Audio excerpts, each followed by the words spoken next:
Alright. That looks stable. And we are live once again. So, welcome back to D&D in Hindsight. I'm Vincent. I'm Shiv. I'm Hunter Crane. And I'm Vincent. And, gentlemen, today we have finally arrived at the Book of Weeaboo Magic, the famed, among the narrow audience that is the old nerds who done played 3.5 D&D, the Tome of Battle, the Book of Nine Swords. A book that asks the daring question, what if melee classes could just cast sword? What if sword could be magic? Yes. So let's start with the premise. All cultures that practice warfare on any level have combat disciplines. The word martial arts is associated with East Asian cultures in the modern era, but the original use of the term was for the arts of hand-to-hand combat in general. The arts of Mars, bringer of war. Now that theme is playing in my head. That actually looks like if you showed me this, I wouldn't think this was a D&D book, but just a generic RPG book. Yeah. There's something about this looks different than the standard books. Yeah, it has its own kind of art style, which is also the neat thing about it in and of itself. It is different, but it's also it's not Eastern. It is still very much in the fantasy aesthetic. Yeah.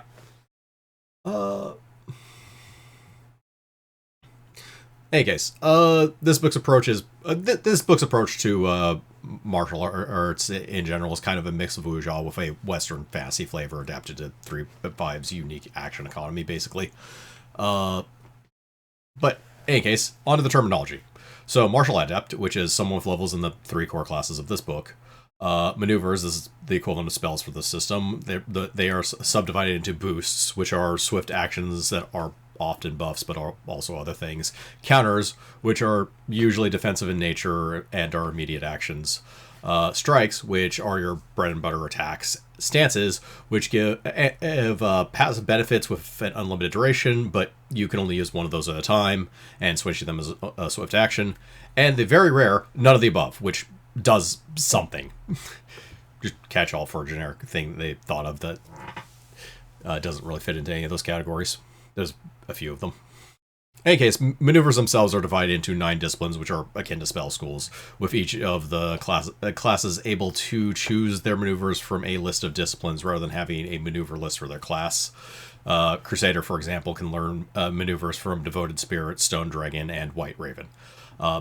Each class has a certain amount of maneuvers known and a lesser number of them readied. Maneuvers have to be ready in order for you to use them, like spells need to be prepared effectively. Except you don't need to ready stances, and no maneuver can be readied more than once. Once you use a maneuver in combat, it is expended, making it unusable until it is readied again. Your martial adept class dictates the mechanics for getting back an expended maneuver in combat, but you always start combat with all of your maneuvers readied. If you don't have a martial adept class and have a maneuver, it is basically usable once per encounter. It takes 5 minutes to get it back, basically. Other little things, every discipline has a key skill that mostly doesn't matter except for a couple of them that use their key skills for certain maneuvers. Initiate is the term for casting a maneuver. Initiator level is caster level, except it's always equal to the class level of the class that granted you that maneuver plus 1/2 your other class levels. So there's a little bit of multi-class scaling on it. Also, fluff-wise, this book shows that it's also pretty. Every single chapter kind of starts with something like this, with a subtitle of Reshar or something. This book tells the tale of Reshar, the founder of the Temple of the Nine Swords. Each one corresponding to a discipline that he gathered from around the world to teach his disciples. Eventually, he leaves the temple after 100 years of teaching. Another lifetime passes, bad stuff happens, the temple gets destroyed, and the titular 9 swords get scattered. Also, the behind the curtain explains the influences for this book, which make perfect sense for a book with this thing written in 2006, like games such as Final Fantasy and Soul Calibur, as well as movies Kill Bill, The Matrix, etc. Various things like that. Surprisingly, not Crouching Tiger. When did that come out? Oh, that was very early 2000s. Yeah, it was definitely before Kill Bill, now I think about it.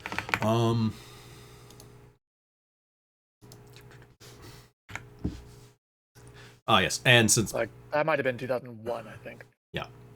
And also, since we're doing classes first, to give you a quick overview on what maneuvers look like. They very much look like spells, but it will basically say, like, this is a discipline, that's what type it is, what class or classes use it, and what level of a maneuver it is. So the Steel Wind here is a level 1 Warblade maneuver. What action it takes to use. Strikes will be either standard or full action. Everything else is pretty much dictated by what it is. 2000. 2000. Okay. Yeah, very late 2000. Yeah. December 8th. Yeah. Oh. Probably didn't think to mention it, because there's definitely stuff that would be reminiscent of it. I mean, you mentioned Wuxia, and it's like... They mentioned Wuxia and Oriental Adventure. They don't need to also call out movies that are Wuxia and Oriental themed. Yeah, but that was, what, 3-0? I mean, the Oriental Adventure book was 3-0. That doesn't it was mean 3-0, yeah. Oriental Adventures are a thing that suddenly ceases to exist once yeah, it's still... starts. Yeah. It's still a compatible book. They don't actually treat the 3.0 books as if they don't exist, even though most of the player base does. Either way. But yeah. But yeah, like Steel Wind here is a pretty simple example of a standard action maneuver or standard action strike. Just this one. The special thing about this one is you hit two things at the same time. War Leader's Charge, which is a full round action. There's a decent amount of them, especially in White Raven, that are just straight up, or that are full round action to, like, charge. Burning Blade is a good example of a boost here, which just for the round adds fire damage to all your melee attacks, D6 plus initiator level. Diamond Defense is a decent counter here, which is just adds initiator level to a save, and Assassin's Stance is a good example of a stance. So if I can get to, while you're in here, you just have 2d6 sneak attack dice. Simple and straightforward, basically. And something else I kind of noticed while looking through this book. So Tome of Battle and Tome of Magic actually share the same background pages. Oh, wow. Yeah. There's slight differences.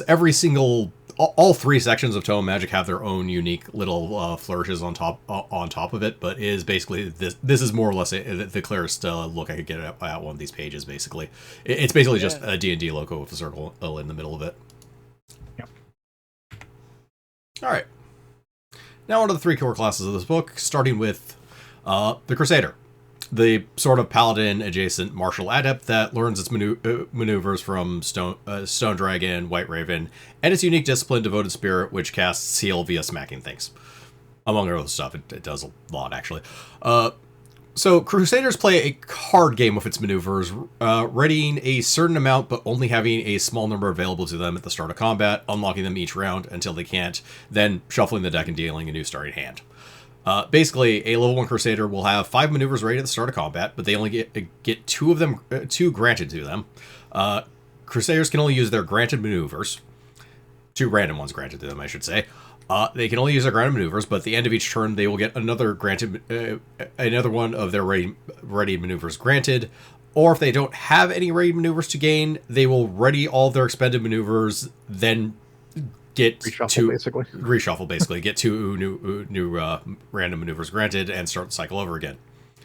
Realistically, this class has a built-in feat tax in the form of extra granted maneuver, which speeds the cycle up by an entire turn and make you recover your maneuvers that much faster. It is hard to justify not taking this feat, that notably you can only take once, as opposed to other feats that don't specifically say you can only take once, that you can... I don't know. I think they were just making that abundantly clear, I guess. You didn't say you can only take it once. You just grab it like 3 times and start with every maneuver. Yeah, start with every maneuver and get them refreshed at the end of every turn. Immediately refresh every maneuver you have every turn. Yeah.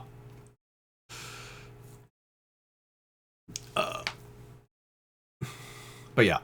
As far as the maneuvers themselves, they learn the least of the 3 classes, but they also have the least amount of disciplines, though they do get to replace a like everyone, they get to replace a known maneuver with another maneuver that they can learn at every even level, 4th and above, which will let you swap out a low-level maneuver for a higher level one, and is a thing the other two classes do as well in the exact same way. I'm not going to mention it for them as well.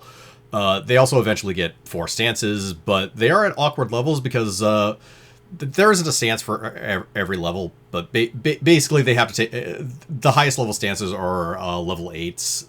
You learn, or what you can learn is limited basically to by your initiator level, or the level of things is limited by your initiator level, but you basically have to be level 15 to learn a level 8 stance. They don't get any extra, they don't get, the last one they learn is at 14 specifically, and they don't get one after that without taking a feat. There is a feat to get one, or to get a stance. Yeah, there's a feat to get a stance. Yeah, but you specifically have to take a feat to get a level 8 stance. Let's see. Their other main features are Steely Resolve and Furious Counterstrike. So Steely Resolve gives you a temporary buffer for the damage you take. It still counts as taking that damage when it goes into that buffer, and the damage can be healed away on your turn. But at the end of your turn, you'll take the damage proper if it's still there, basically. Furious Counterstrike gives you a bonus to attack and damage rolls based on how much damage you have in that buffer, making it so that you really want to take damage. Crusader also gains full weapon and armor proficiencies, including tower shield proficiency, oddly enough. Also has like 4+ int skills, and a claws-free smite that adds charisma to attack and class level to damage with 1 at like 6, and very eventually you get a second one at 18. Yeah. I mean, you can take it. Would give you access to extra smite? Yeah, it gives you extra smite, and realistically, if you're going to use it often enough, you might as well take extra smite for it. Possibly a couple times, depending on what you're trying to do with Crusader. Let's see. They also add Charisma to will saves, which specifically does not stack with Divine Grace. It calls it out in the ability itself. They get a once per day reroll to a saving throw, the Die Hard feat, which keeps you up at negative hit points basically, and Metal the evasion for forward and will saves. So, like all 3 of these core classes, a lot of this class is baked into the maneuvers, and the Crusader is probably the most prestige class friendly of the 3, thanks to its kind of higher levels, but we'll get into that later. The best idea with its maneuvers, assuming you take the automatic feat, is to ready 3 strikes and fill the rest of your choices with basically boost encounters, because you will get them back all of your maneuvers every 3 rounds, so you only realistically ever need 3 strikes. You may want to ready more because you might have more situational strikes, but they play really well in general with just boosts and counters filling it in all the rest of the rolls. But in any case, that makes this one of the most complicated classes to explain and the simplest in execution of the 3 core classes in this book to actually play, as your choices for what maneuvers to use from round to round are fairly straightforward, and you get them back fairly quickly, so nothing feels like too much like you have wasted it if you happen to use it at the wrong time or anything. It's actually strict. You don't have to plan your play around doing the actions to get maneuvers back that the other classes have to do. Yeah, it's all just automatic. Yeah. Let's. So moving on to Sword Sage. The only one with a medium attack bonus, but it also has the most maneuvers and has 3 unique disciplines to itself. So it gets Desert Wind, Setting Sun, and Shadow Hand to itself, as well as the 3 it shares, which are Diamond Mine, Stone Dragon, everyone has Stone Dragon, and Tiger Claw. Sword Sage has a large amount of ready maneuvers, but this comes at the cost of having the worst recovery. It takes a full round action to get back 1 maneuver, which basically means you never recover your maneuvers in combat unless you have nothing better to do. They also get like 6 stances known, but strangely enough are also just as awkward, almost as awkward anyways, as Crusader, in the sense that like 14 they get 1, so technically they get a level 8 stance at 20 if they didn't take a feat, or if they don't take a feat for 1. Whether or not you want a level 8 stance is a different matter entirely, but that's usually yes. They also add Wisdom to their AC specifically while wearing light armor. Does not happen while unarmed. They actually have to wear light armor. They have a growing minor initiative bonus. Weapon focus with all weapons related to 1 discipline. They They add wisdom to damage with all strikes from 1 and eventually 2 disciplines. They get +2 to saves while in the stances of a chosen discipline, which eventually becomes 2 different chosen disciplines that you can bounce between. The ability to identify magic weapons and armor by staring at them and passing a level check. They get evasion and improved evasion, and the capstone that lets them activate 2 boosts as a single swift action 3 times per day. So with medium attack bonus, adding wisdom to AC and 6+ skills per level, you of course think correctly that this class is the Wizard of the Martial Adept class, certainly not the Monk or Scale Monkey. That would be completely silly. In all seriousness, the strength of this class comes from its 3 unique disciplines and pile of options it has, which is also why it's the most difficult to run of the 3, but can also just do things the other 2 can't, like AoE damage, teleporting, and controlling options that the other ones just don't have, for the most part. It also has a feat for an extra ready maneuver, I guess. It does have a feat for an extra ready maneuver. You may well take it, because more ready maneuvers is more gooder. Yeah, I mean, you're not really getting them back, so... Yeah. Not unless you really need one. Yep. Also, you can only take this feat once. Yes. It's only on these 2 feats, by the way. They specifically decided to write it on extra grind and extra ready maneuver and nowhere else on any of the feats in this book. Also, as a quick aside, this character annoys me on several levels, not the least of which is Sword Sage doesn't actually have proficiency with ranged weapons. They only gain proficiency with melee ones, and this character is a half-elf Sword Sage with no feats to give them proficiency. They're using a fucking longbow. They are pretending they can just use a longbow and it's fine. Also, there are no strikes that interact with ranged weapons at all. The Sword Sage's disciplines give you ranged option. Yeah. Sword Sage's yeah. There's not really much in Sword Sage disciplines that really give you ranged options. There are maneuvers in the Sword Sage that actually like throw like fireballs or other stuff. So they actually have range options. There's not really much of a reason for them to carry around a bow. Not using a weapon. Yeah. Let's see. And finally, the Warblade, the fighter, sort of, which has 5 disciplines: Diamond Mine, Stone Dragon, Tiger Claw, White Raven, and its own unique one, Ironheart. It starts with the least amount of ready maneuvers, but recovers them as a swift action that can only be taken right before a melee attack or a standard action to do nothing, and you can't use maneuvers in the same turn you recover maneuvers. By melee attack, I mean you can either do a standard action melee attack or a full round attack. So, yeah. They also learn 4 stances, but unlike the other 2, they actually get a stance at 16, so they can actually take a level 8 stance without a feat. As far as non-maneuver stuff, you add your int as an insight bonus to reflex saves, can take fighter feats as if you were a fighter of your class level -2, and can practice with a weapon to change your focus, your weapon focus, specialization, etc. feats to a different weapon. You also gain Uncanny Dodge and Improved Uncanny Dodge bonus feats at 5th and every 4 levels from a fixed list that doesn't include fighter stuff, oddly enough, but it's okay, and you'll find stuff there. The int damage, they also add int as damage to flat-footed and flanked opponents, add int versus bull rush, disarm, feint, overrun, sunder trip, the combat maneuvers, basically. And plus int to attack and damage from attacks of opportunity, and a capsule that lets you be in 2 stances at once. So, while I'm not sure why this class gets the D12 hit die and not the Crusader, the actual like one that seems more built to tank, especially when we get into the discipline, but Warblade is a solid melee class that's capable of competing with a well-built fighter, before you add in the fact that it gets maneuvers and stances, where Crusader is a brick and Sword Sage is a silly blade wizard. Warblade is a DPS beat stick with several entertaining ways to build it. It is the DPS one. Yep. I mean, all 3 of them are very viable classes. All of them are very valuable for DPS, but this is the one that seems focused for it. Yep. Like, it is the straightforward, I'm just going to hit that thing really, really hard until it dies. I'm not going to do fancy tanky stuff and heal other people or throw AoEs and shit. I'm just going to make sure that dude over there ceases to live. Yeah. Alright, so on to skills and feats.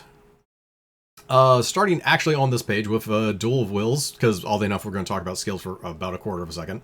So, this is say they added for this book, and it comes up in the feats, so I wanted to go over it quickly. Basically, at the start of combat, you can confront an enemy. This is a non-action. You just do this immediately before initiative is rolled. So you effectively challenge them to a duel of wills. This is an intimidate thing. They have like 4 options. So they can submit, which means they take a -2 penalty on the initiative check and -1 penalty on attack rolls in the first round of combat. They can ignore the challenge, which lets you do a DC 15 intimidate check. If you succeed, you get +1 morale bonus on attacks against that opponent in the first round. Or they can participate. I get 3 options.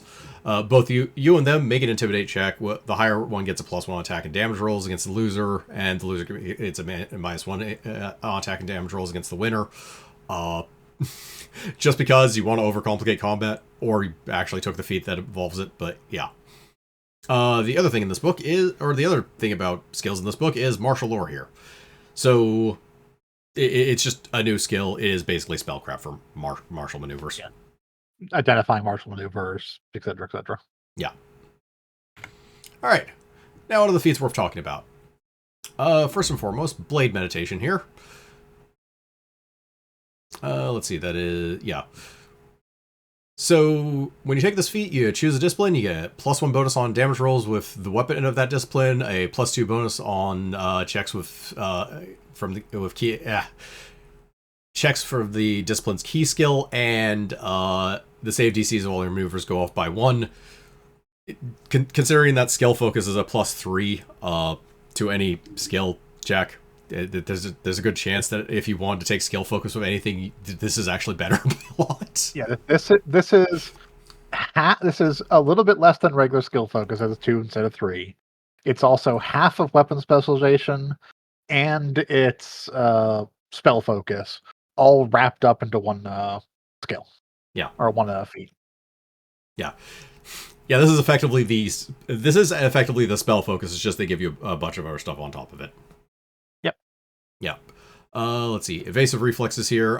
So there's a lot of substitution feats here as well. Like evasive reflexes, you can take in place of combat reflexes. As whenever somebody provokes an attack of opportunity, you can instead just make a 5-foot step. Notably, this doesn't say specifically that it takes up one of your attacks of opportunity to do that. So it is unclear as to whether or not you can just kind of follow along with somebody who's constantly moving away from you and trying to provoke.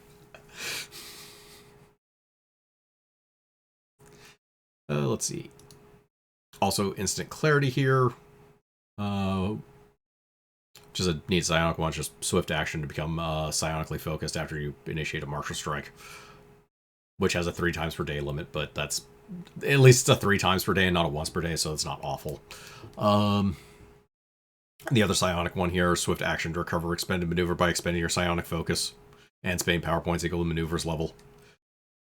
You have to actually have a psionic multiclass for this to really work well enough. Well, it depends. It's hard to gain power points outside of actually taking levels in a psionic class, but if you are kind of kludging up multiclass together, it's not a bad feat to take. Especially if you're a sword sage, where recovery is kind of painful. Yeah. And martial study, this giant paragraph, which is a lot easier to explain than spell out. It's a feat with no prerequisites. You pick a maneuver you qualify for. You gain a non-stance maneuver you qualify for. You gain that maneuver. It should be noted the book goes back and forth on using maneuver to refer to every type of maneuver, including stances, or using maneuver to refer to every type of maneuver, excluding stances. Without telling you. It is just something you kind of have to try and intuit from what is saying and how is it saying it. But yeah, if you're a martial adept, it's just add to your list of known maneuvers and you could ready it like anything else you know. If you're not a martial adept, your initiator level is just straight up equal to half your class levels, or half your character level. Same difference, really. It technically include hit dice, I guess. But yeah, a non-initiator can just pick up martial maneuvers this way. It is always readied for them, and they can basically use it once per encounter. If they're high enough level, they don't have to pick up like a level 1 maneuver either. If they were like level 6, they be effectively initiator level 3, which means they can pick up level 2 maneuvers without having to like pick up any level 1 ones, usually. There are prerequisites sometimes of need to know a certain number of maneuvers, but that varies from maneuver to maneuver. Like, the capstone maneuver for Stone Dragon, for example, doesn't actually need any Stone Dragon maneuvers known. Other capstones, however, will be like you need 5. But in any case, this feat's takeable 3 times and is a fighter bonus feat. So it's good for both martial adepts and sometimes for non-martial adepts, especially since you need a maneuver known to actually take martial stance, which is the next one on my list, which lets you know a stance. And since stances are just constant buffs, this is really good for a non-martial class, period. It's also... But yeah, this is the primary way you can actually get... the 8th level stances for classes that or for the martial classes that don't get one at that level range. Yeah. And this just has an unlimited amount of times you can take it. Technically, realistically, there's a limited amount of stances you can actually learn, but yeah. Like you're gonna take it on the third one is named Warblade. Warblade. To get 8th level stances because you can dual stance at level 20. No, Warblade. Warblade. The Sword Sage is the one that gets at 20. Warblade actually gets at like 16. They can get 8th level stance just from their class. Yeah, but you'll want to. Yeah, probably. But you'll want to because they can dual stance. That's true. They can dual stance. Again, it depends on what they're actually doing. 8th level stances tend to be good, but some of the low level stances scale really well as well. That is true. So some of the 8th level stances end up being a very specific thing. Yeah. Like do this very well, but not as general as some of the lower level stances. Yeah. Also in this book are Snap Kick and Superior Unarmed Strike, which actually lets you fight unarmed reasonably well, even if you're not a monk. Just let's replace an entire... Or make you slightly better as a monk for Superior Unarmed Strike. Until you get to level 16, in which case, no difference. Yeah, but I mean, you suffer through being a monk that long, I'm surprised. Yeah, sure enough. Let's see. Also, there's a decent chunk of feats that are basically for specifically for disciplines. So like Divine Spirit here, you need Devoted Spirit stance, also Turn and Rebuke. But yeah, lets you spend as an immediate action to heal yourself number of hit points equal to 3 plus Charisma. Desert Fire here, which is actually really good for Desert Wind specifically. Move at least 10 feet from your original position before using a Desert Wind striking around. It deals an extra d6 points of damage. There's a decent amount of positioning. There's a non-zero amount of Desert Wind maneuvers that themselves will move you a lot. Will move you. Yeah. It's one of their sticks. Yeah. Unsurprisingly, you will find that all the various martial schools have a shtick. Yeah, disciplines. But yeah, all the various schools have a shtick. There's a tumbling. There's a lot of tumbling and moving. Also, Desert Wind Dodge, which, if you moved at least 10 feet, is just straight +1 to AC and deal an extra fire damage to anything you attack with basically one of the discipline weapons. Yeah. Over here is also a good list of all the discipline weapons and the key skills for the disciplines. There is a decent amount of overlap as well. There's more than a few that actually have unarmed strikes as a discipline weapon. Setting Sun, Stone Dragon, Tiger Claw all have an arm strike. Shadow Hand as well. Oh, Shadow Hand as well. Yep. Yeah. Let's see. Other things here. Falling Sun attack for Stunning Fist plus Sane Sun, which is if you're monk multi-classing, which really is you're going into one specific prestige class that we'll get to later. But declare Sane Sun Strike, deliver with unarmed strike, you Stunning Fist DC goes up by 1, DC of the maneuver goes up by 1. I'm not sure if there are Sane Sun maneuver. Okay, yeah, there's at least one Sane Sun maneuver for DC. They're not very common. It is definitely not a common theme for Sane Sun. But it does also increase the DC of your Stunning Fist, because you do a Stunning Fist on a Setting Sun Strike, basically. Yeah. And increase the DC of both. Yeah. Let's see. Shadow Blade here, which is Okay, so realistically, gain martial study, martial stance, and shadow blade is a really good thing for a rogue of any sort. Because of this one specifically, while you're in a shadow hand stance and attack with one of your discipline's preferred weapons, you can add dexterity modifier bonus to melee damage for attacks made with that weapon. Yep. Dex to damage. Yep, this is just straight dex to damage. At the clause of, okay, that's not actually a clause. The stances for shadow hand are actually very rogue friendly. So you can just get the 2 extra sneak attack die one. Yeah, you would have to be, it's a level 3 stance, so you would have to be 5th level initiator, which means you'd have to be a 10th level to get that one. But there are level 1 ones that are good for them as well, so they can just take that off the bat.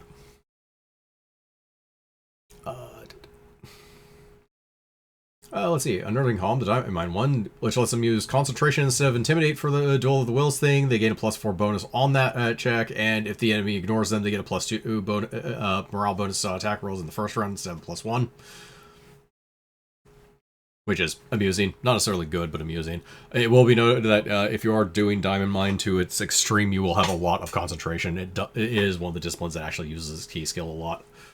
Yep. Our game, your concentration skill. Yep. Devoted Bulwark here. Now Devoted Spirit 1. I think I put this here because it comes up in a Prestige class. But if an enemy deals damage to you with a melee attack, you gain a +1 morale bonus to your AC until the end of your next turn. Also Adaptive Style, which I decided it should probably be talked about out after a while. But in any case, you can change your raid maneuvers as a full round action, etc., etc. This is more something to contemplate for Sword Stage because they have a giant variety of... They have much more known maneuvers than they have readied. So if you happen to have, like... If you happen to have a maneuver you want but haven't readied, it's 5 minutes normally to switch out your raid maneuvers. This makes it a full round action. So if you have something that would be really great next round, it might be worth doing this. Good.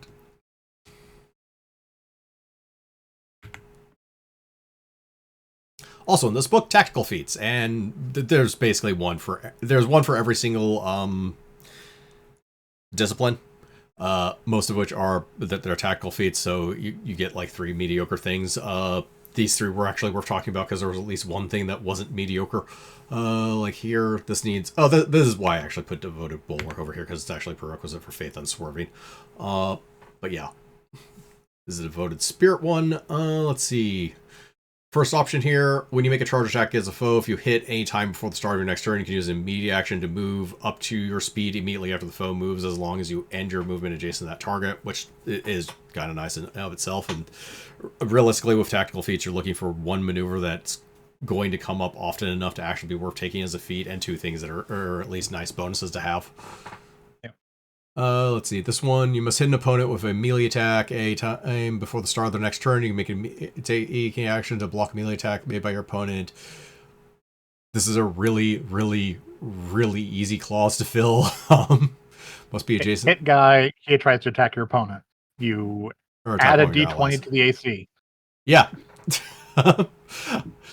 So yeah, about that. Well, you added a d20 to your AC, and basically if that was beat their attack result, it just hits you instead. You jump in the way. Yep, you jump in the way. And one last strike. Must be subject to an attack.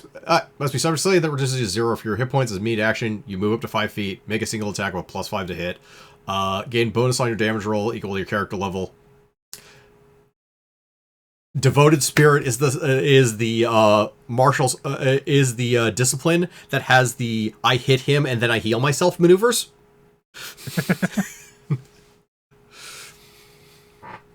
It is a single melee attack, however, so it doesn't actually let you use a strike with it, unfortunately.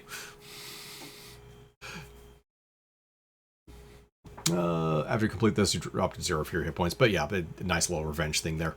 Gloomers are here. Let's see. This is Shadow Blade, which is just a good feat in and of itself. To use this option, you must miss your opponent due to concealment. Next turn, make a hide. I can. Lets you kind of. Yeah, that's not going to come up very often. Must deal damage to move at least 10 feet on your turn. Next turn. treat. Oh yeah, that one's actually decent. Must deal damage to an enemy with a melee attack and move 10 feet at least during that turn. In other words, if you charge or just walk up and use a strike or something, you treat the enemy as flat-footed against your first melee attack in the next round, which is an often enough situation that's going to happen. This one, melee attack against a opponent you flank. On your next turn, you may make a DC 20 tumble check if you're adjacent to them. If it succeeds as a free action, you can just move to a square adjacent to them. Yeah, there's just a couple of little things that that will come up often enough to actually do something.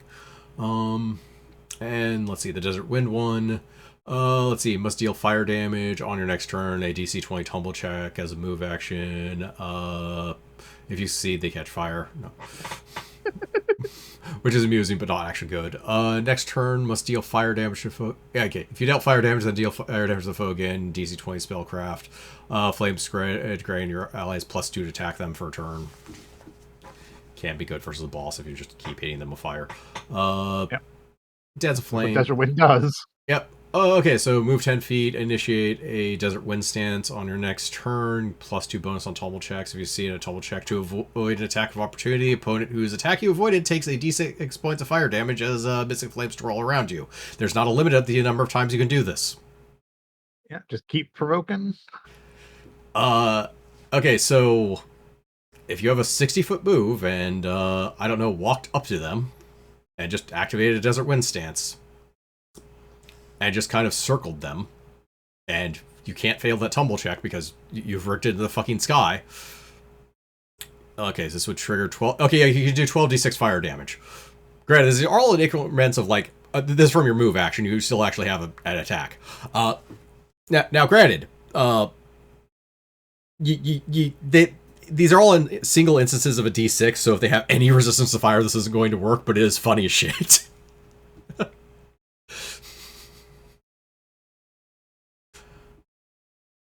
Yeah, because as long as you make like a DC 25 tumble check, you can just circle someone at full speed.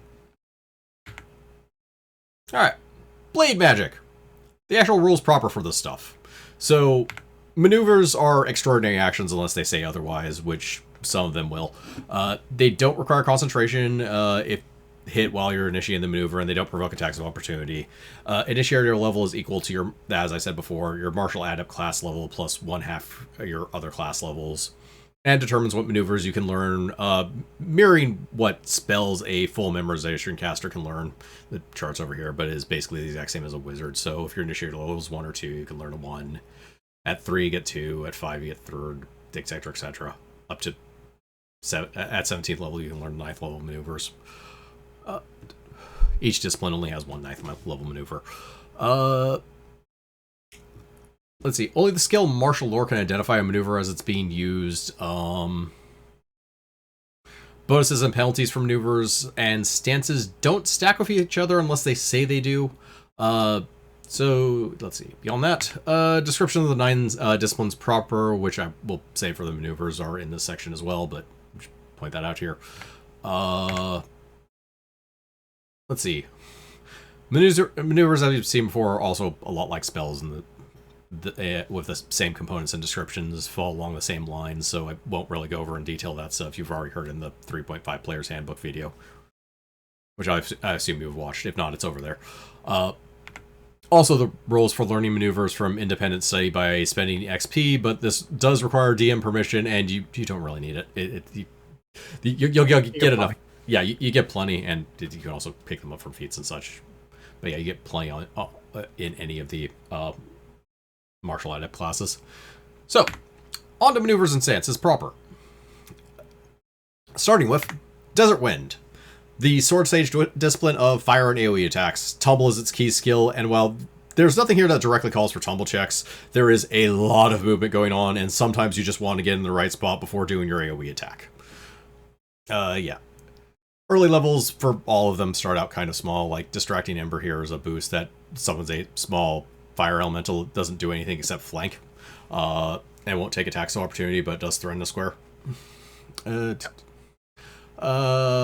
Fire Boast, one of their few counters, and this is basically just a damage shield, so if somebody hits you, you use this counter, they take 46 fire damage. It specifically says it's supernatural. I think almost all of these say they're supernatural abilities, but some don't, like Flashing Sun here. Yeah, full round action. Make a melee attack. Yeah, make your normal melee attack, so you can make an additional melee attack this round, though everything's at -2. It's rapid shot, effectively. It's full attack with an extra attack as a Yeah. level 2 maneuver. Yeah. Let's see. Fan the flames here. So this is what's really unique about this discipline is a lot of the strikes very much mimic AoE damage spells. So fan the flames and another one later, but this is a 30-foot cone that does 66. Or no, wait. No, sorry. This is not a 30-foot cone. This is a ranged touch attack that does 66. Which isn't bad for actually a level 3 maneuver. It's also supernatural ability, so you don't have to give a flying fuck about spell resistance. Being immune to fire damage because they're a devil, I can't help you with that. This discipline doesn't help you with that either, so unfortunately, that is the flaw of this discipline, is if it's immune to fire damage, nothing here is going to do anything. Let's see. Desert Wind Tempest here, full round. Yes, part of this maneuver, move up to your speed. Each time you exit a square adjacent to an enemy, you can make a melee attack. You can't attack anyone more than once, but you can still attack a bunch of people. Yep. Let's see. Fire Snake, which has errata because the text doesn't actually make any sense. But basically it is a 60-foot line, except it's not a straight line. It is move it however you want, as long as it goes 60 feet. Everything in the AoE just takes 66 with reflex save for half. Note, this discipline scales with wisdom. The stats will vary from discipline to discipline, but they're always consistent. The Sword Sage specific ones will always use wisdom, because wisdom is what Sword Sage uses as an initiator, or as a martial adept. Each of them basically has a mental stat they specialize in. Zypher Dance here, which is a very simple counter, just +4 dodge bonus to AC that you can use after an opponent resolves their attack before determining damage. So after you see whether or not they hit you. Death Mark here, in addition to dealing damage, they explode in a radius that just does damage to everything around them, including themselves. For 66, the radius depends on how big they are. When you hit them, you're immune to the explosion. Yep. Dragon Flame. Okay, here's where the cones start. Yeah. Yep. 30-foot cone for 66 damage. Reflex half. That's the one I was remembering. I think there is also, to skip ahead, Worm's Flame here, which is the upgrade. Another 30-foot cone that does 10d6. Same idea though. Ring of Fire here. Full round action. Move twice your speed. All your movement must be along a continuous solid surface. Leave trail of flame on the ground. Let's see. Everything in this area takes 12d6 fire damage. Reflex for half. Oh, that's right. Sorry. Yeah, you make a ring. You make a ring. Everything in there takes 12d6 fire damage. Note, you still provoke.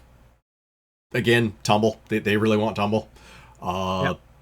Salamander Charge, which, if I remember, this is, the initiated charge. As with charge, you move double your speed, +2 bonus on attack, minus AC, etc. Does not need to be in a straight line, is not impeded by difficult terrain or other creatures. You can choose which direction you want your movement to go. You need to use tumble to avoid attacks of opportunity, as usual. When you initiate a Salamander Charge, a wall of shimmering fire, blah, blah, blah, everything standing in the wall takes 66 fire damage. I don't believe there's a save on this one. Everything adjacent takes 3d6. Yeah, this one just does straight damage. Yep. Creatures that move into or through the wall, it lasts for 5 rounds, but though you can dismiss it as a swift action. Also, it takes 66. And finally, the capstone, Inferno Blast, which is a full round action to do, but is a 60-foot radius burst centered on you. Or is a 60-foot burst radius centered on you. It does 100 fire damage with a reflex save for half. That's it. Yep. Notably, it does not have friend or foe recognition. You really want to position this well. It is technically a full round action to cast, but there are ways for Sword Sages to move as a swift action. Hey, that rogue has evasion. Yep. That rogue has Their fault if they didn't dodge. Yep. Or be a devil to be immune to fire.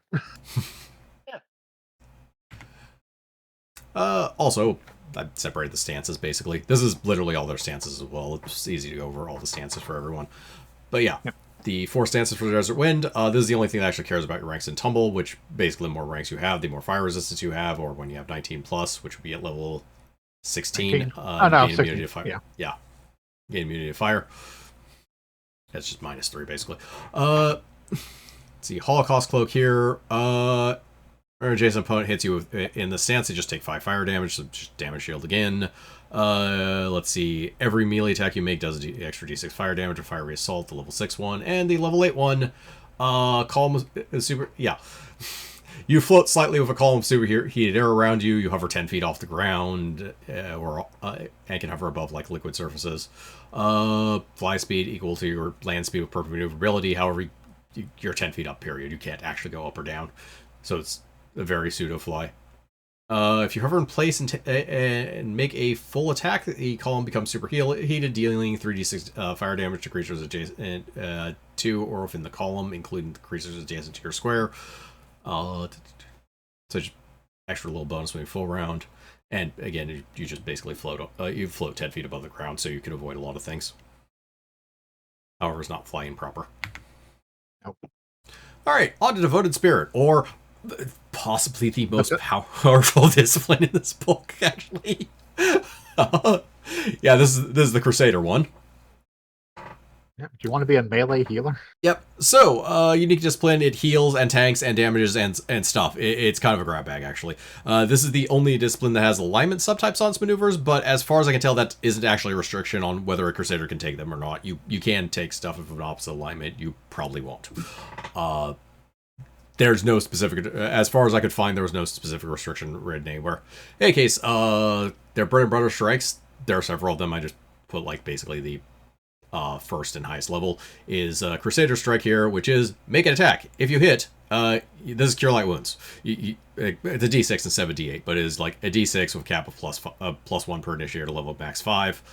And they have several of these leveling up. Level 6 one is if you hit, you and all allies within 30 feet heal 3d6 +1 max 15. This is not all their healing maneuvers at all. Let's see. Other things. Here's Foe Hammer, which is a really good level 2 one. Because, yeah, standard action, melee attack, does 2d6 extra damage, ignores damage reduction. Or automatically overcomes damage reduction. They don't have a scaling of that one. That is just kind of a weird one-off they have.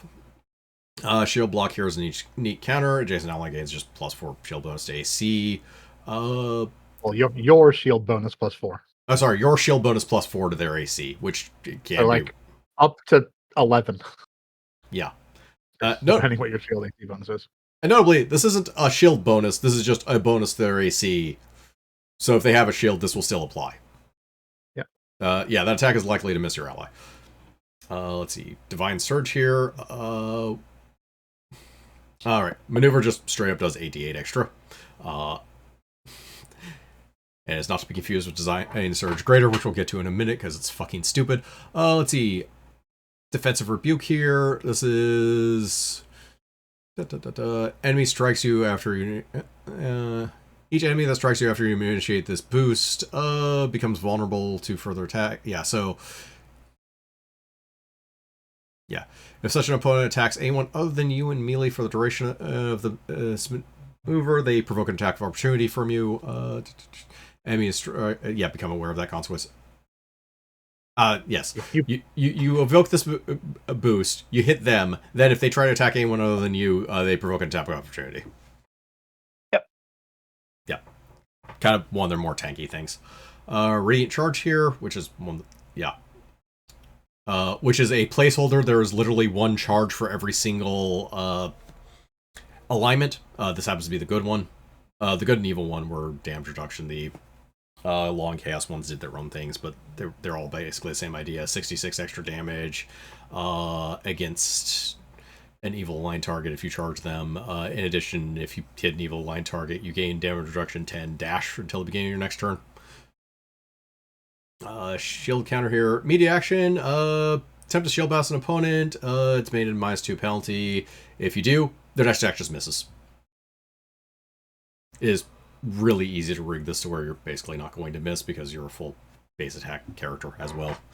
Yep. Especially if your main weapon is shield. Boop them in the snoot for daring to attack. Yep. Let's see. Cast again strike here. Strike. Oh yes. I might have said that Desert Wind had all the AoEs. That's not entirely true. There's also this one. So if you hit an opponent and his alignment is at least one component different than yours, not opposite, just different. If you're lawful good and you hit a neutral good, your golden. This goes off. Blast of Divine Energy originates from the attack's point. The target takes an extra 8d6 fortitude and must succeed a fortitude save or take a -2 penalty on attack rolls for a minute. All opponents within 30 feet must also make a fortitude save. If they fail, they take 5d6 and also -2 attack rolls. If they succeed, they take half damage and negate the attack penalty. This is all typeless damage as well. Okay, so Divine... Can your con go? Yep. Alright, Divine Surge Greater. Literally the most damaging strike in the game. So, as part of this maneuver, you make a single melee attack. This is a full round action, so there's at least that. Make a single melee attack. It does 66 extra, and in addition, before making this melee attack, you can decide to take a number of points of constitution damage equal to your initiator level or lower. For each point of constitution damage you take, you gain a +1 to the attack roll and deal 2d8 extra points of damage. When you level you get this, that's 15. Yes. You get +15 to hit and deal 38 extra damage. Yeah, 36 d8. Yeah. You'll deal 36 d8 extra damage. After this maneuver, you're also considered flat-footed until the beginning of your next turn. Which will be fine because whatever you hit has fucking exploded. Because nothing has that many hit points. Yeah, and if you're level 17, you just follow up the next turn by hitting with Strike Righteous Vitality to heal your hit point damage, or heal your con damage. Yep, because that's their capstone, which is you or an ally within 10... make a strike. You or an ally within 10 feet. Gain the benefits of the heal spell, straight up. Caster level equal to your character level. You do have to hit a thing that's at least one step alignment different than you. Yes. Not actually hard. No. And it has to provide a threat to you. You can't go murdering a small wooden creature and get infinite heal. Yes. As for the stances of Devoted Spirit, it actually has the most stances of any of the disciplines because they decided that to give them 4 level 6 discipline or 4 level 6 stances each one for alignment. Yeah. But yeah, level 1 here, Iron Guard's Glare. While you're in the stat, any opponent you threaten is a -4 penalty to attack rolls against allies.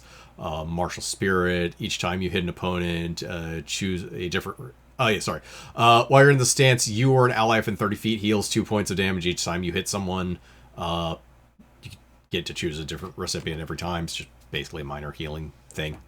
But yeah. Thicket of Blades here. While you're in the stance, any opponent you threaten takes any sort of movement, including a 5-foot step. They provoke an attack of opportunity from you. Yeah, they provoke. And they can't withdraw from you. And they can't use the withdraw action.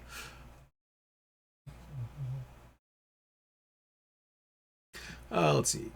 As for these 4 stances, they're all very themic on the alignment. So, Tyranny here.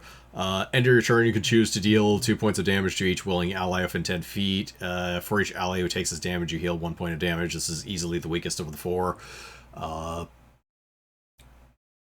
a perfect order, you just take 12s on d20 rolls. All of them. 11. Any of them. Yeah. You could just, or not 12s, take 11s. But yeah, you could just take 11s on every d20 roll you make. Yeah, you play averages. Yep. If your bonuses are high enough, that works pretty well. Notably, one of the worst things, because of how the all or nothing nature of strikes, being able to take an 11, which will almost certainly hit what you're fighting, because if it won't, you should be running. Considering that, yeah, that pretty much just guarantees your strikes hit. And considering all the extra silly effects added onto them, that is great. Just not having the 5% chance to miss. Let's see. Goods is Aura of Triumph. While you're in the stance, you and any ally within 10 feet of you both heal 4 points of damage for each successful melee attack you make against an evil target. It's a slightly upgraded Martial Spirit, but it does have to be evil targets. And Aura of Chaos here. While you're in this stance, when rolling damage for a melee attack, your dice explode. Your dice explode when you roll damage. This is absolutely hilarious with Divine Surge Greater if you're just trying to get the biggest fucking damage number possible. Yes. You roll the highest result, roll it again, add it together, keep going. Until it stops. Yep. And their capstone, Immortal Fortitude, which is just fucking funny. So, as long as there's a stance, they can't be killed or incapacitated by effects that reduce them to 0 fewer hit points. If they take such damage, they make a Fortitude save equal to their negative hit point total.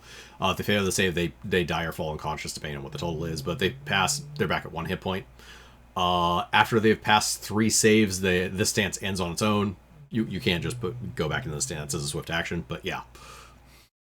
Is the no, I won't die stance. Alright. Diamond Mind. The Warblade and Sword Sage discipline that is all about abusing concentration checks and messing with the action economics. Yeah, which is pretty much seen by the line of 3 counters here of Perfect Mind. Did I actually put all 3? Yes, Perfect Mind, Mind over Body, and Action Before Thought, which are when you're going to make a Will save, a Fortitude save, or Reflex save, depending on which one it is. And instead, you can just make a Concentration check. By the way, ones don't fail. It literally writes this out. As a result of natural 1 concentration check is not an automatic failure. Well, you're making a skill check now instead of a save. Yep. Because saves in 3.5 do have the 20 succeed and automatically succeed and 1s automatically fail. This is not actually the case in 5th edition. It doesn't matter because you're still going to most of the time in 5th edition fail on a 1 and succeed on a 20, but it's nice to... yeah. Yeah. Pounded accuracy will do that to you. Yeah. And Diamond Defense, which is probably one of the best defensive counters in the game, which is just straight up add your initiator level to a save. You get this at 15, granted, but that's all means you're adding 15 to a save. You're going to probably pass, unless the DC is atrociously high. Then there's this line. Sapphire Nightmare Blade is the first of it, but it is basically make an attack as a standard action. Also make a concentration check before doing so, using the target's AC as the DC for this check. If you pass, the strike is extra better. So this one, if you pass a concentration check, they're flat-footed against the attack. You deal an extra D6 damage. Diamond Nightmare Strike, which is the highest level version of this.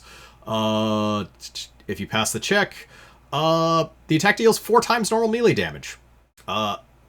If the attack fails, you've failed to build your character correctly.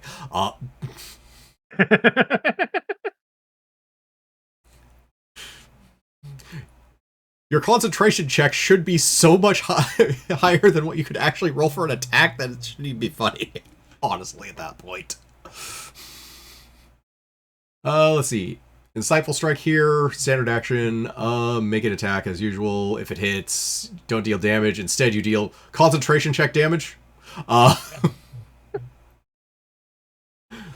Nothing else actually applies to the strike. And the greater one, which is concentration times 2. This can equal actually atrocious. You're power gaming your concentration check. Yes. This can equal an atrociously high amount.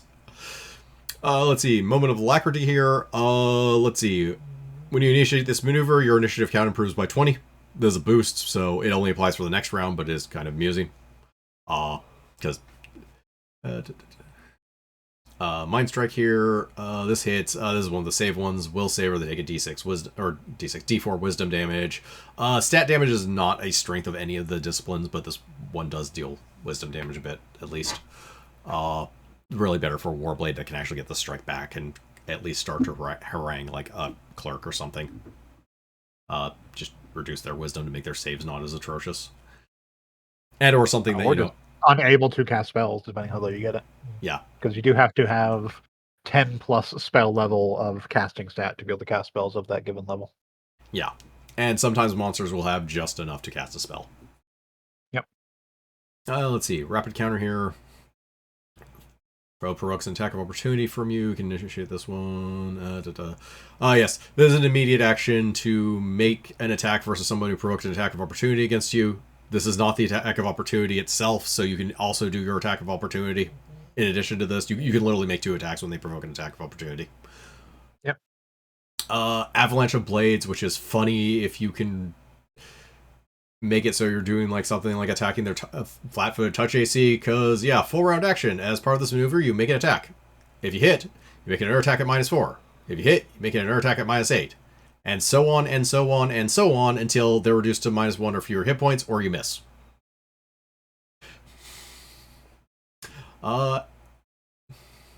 Let's see, and Quicksilver Motion is a... yes. This is a swift action boost that straight up gives you a move action. You literally do the hustle.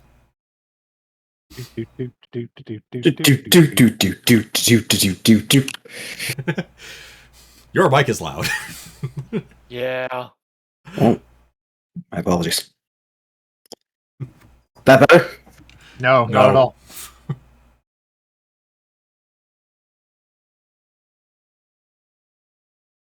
In any case.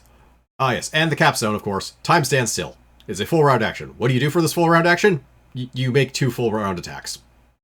Yep. Is this better? Oh, yeah, a lot better. Much better. Okay, cool. Right. Yeah. And on to the Diamond Mine stances. So yeah. Perfect clarity here. While you're in the stance, choose opponent to start turn, +2 insight to AC against them, -2 versus everything else. Pearl blacked out here. You become more difficult to hit every time they miss you, so each time they miss you get a cumulative +2 dodge bonus to your AC until the until the beginning of your next turn. Hearing the air here, which is blind sense to 30 feet and a +5 insight bonus to listen checks. This is one of the situational ones, which is actually just nice to have. If you find invisible things, it's great. It's great when you have it. Yeah.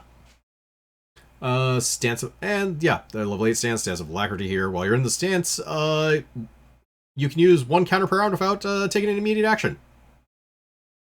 This is just fucking good. Yeah. Just load up on counters and go nuts. Yep.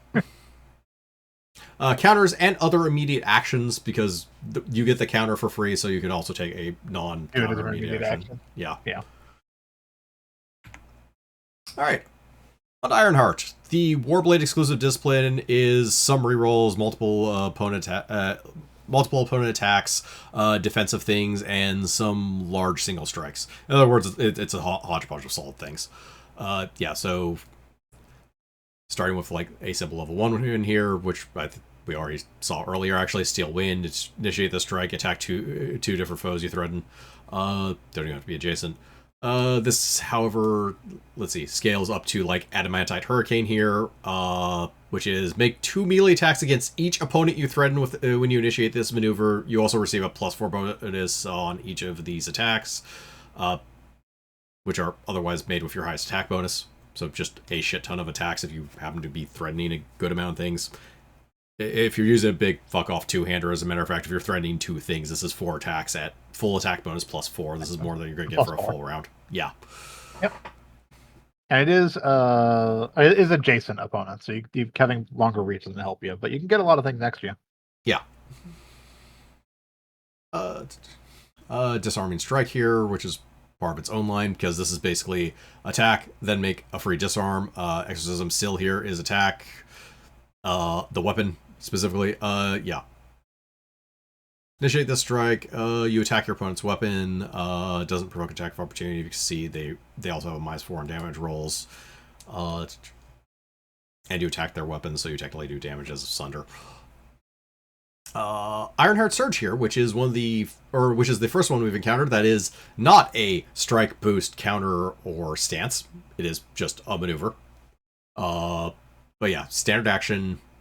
And an effect. And an effect, yes. Select Take an effect, end it. Yep. Spell, effect, other condition, duration of 1 or more rounds, it's just done. And you receive a +2 morale bonus on attack rolls until the end of your next turn. This is a standard action to get rid of it, which means the effect you're ending has to not take away your standard action. Probably. But I mean, yes, you don't have a standard action to use it if the effect takes away your standard action. I don't know. There have been stun effects that have that let you make a new save against them by taking a full round action. Oh, don't worry about it too much. Yeah.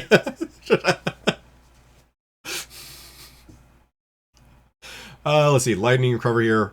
Counter. If you miss, reroll it with +2 to hit. This is fucking golden for initiators because or for martial adepts because yeah, you don't want to. Yeah, a lot of times you're making a single attack with a bunch of extra riders on it, so making sure it hits is good. Yeah. Yeah.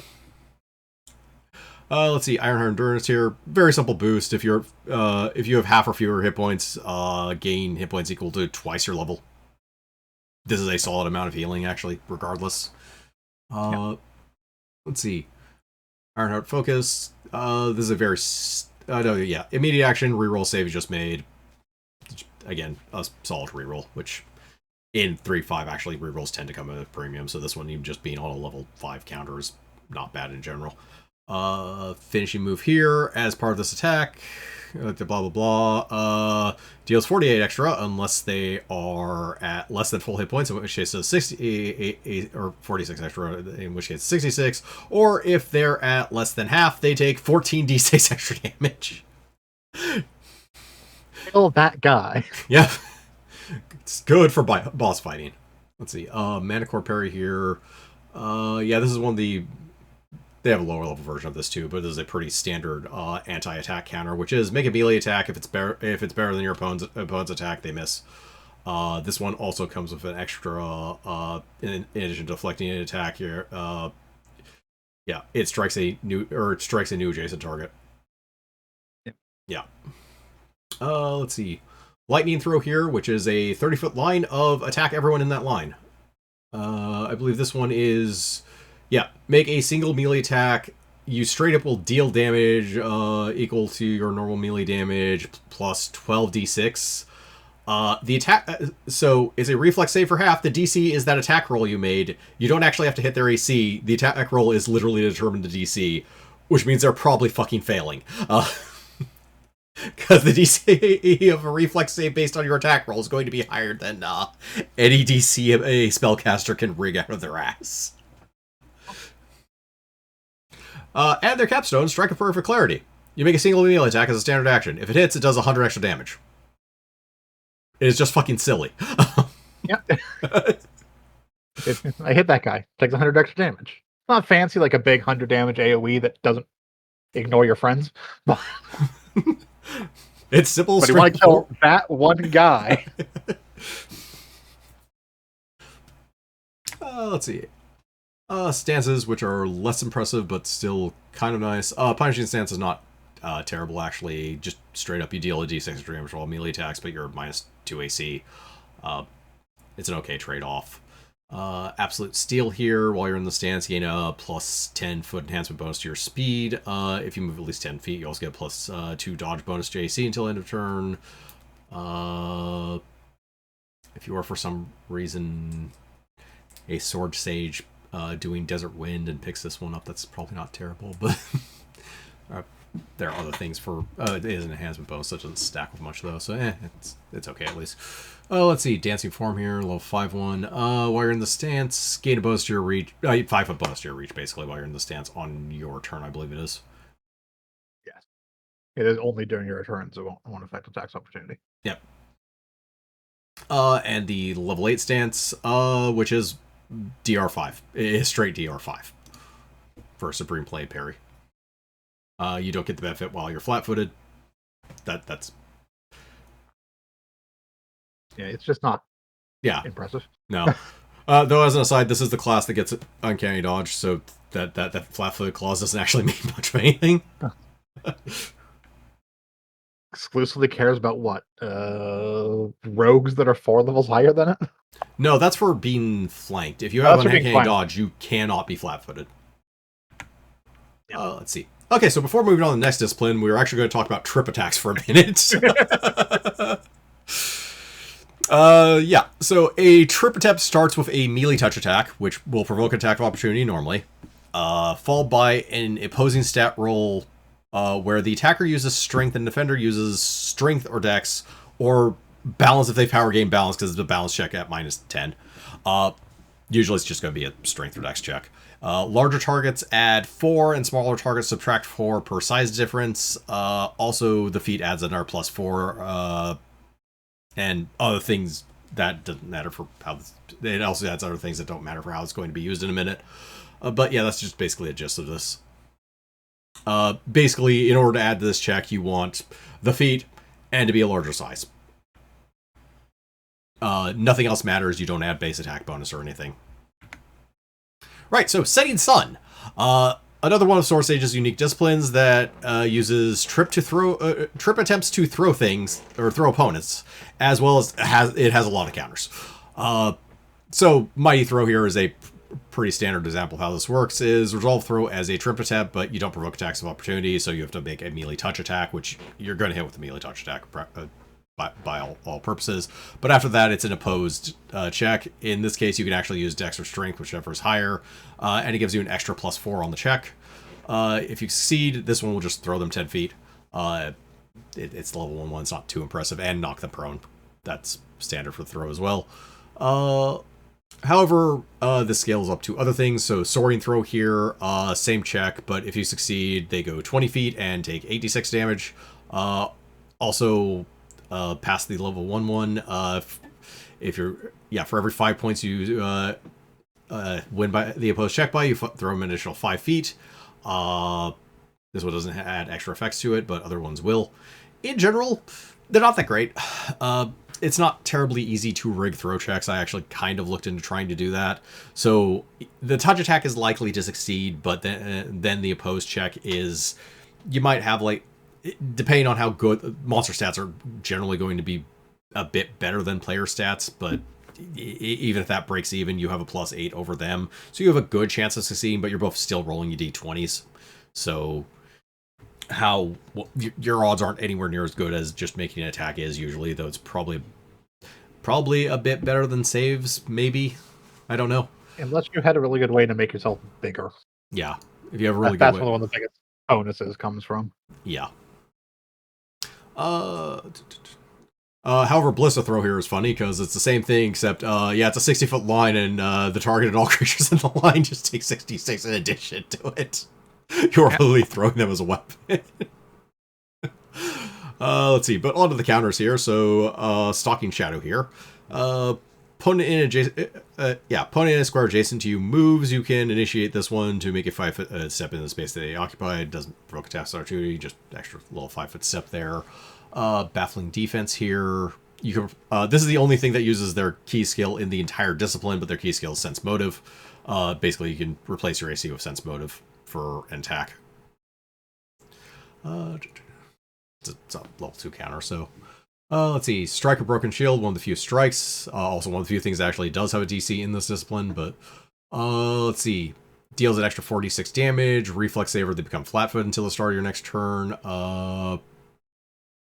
They always take damage. It's just a save to see whether or not they become flat-footed. Let's see. Other things here. Scorpion Parry, when they attack you. Opposed attack roll. If you succeed, they hit themselves. Which is actually a funny counter itself. Let's see. Mirrored Pursuit here. When an opponent adjacent to you moves, you can initiate this maneuver to just follow them. Up to your speed, basically. Doesn't provoke attacks of opportunity. Hydra Slaying Strike here. Attack. If you hit, your target takes normal damage and cannot make a full attack on its next turn.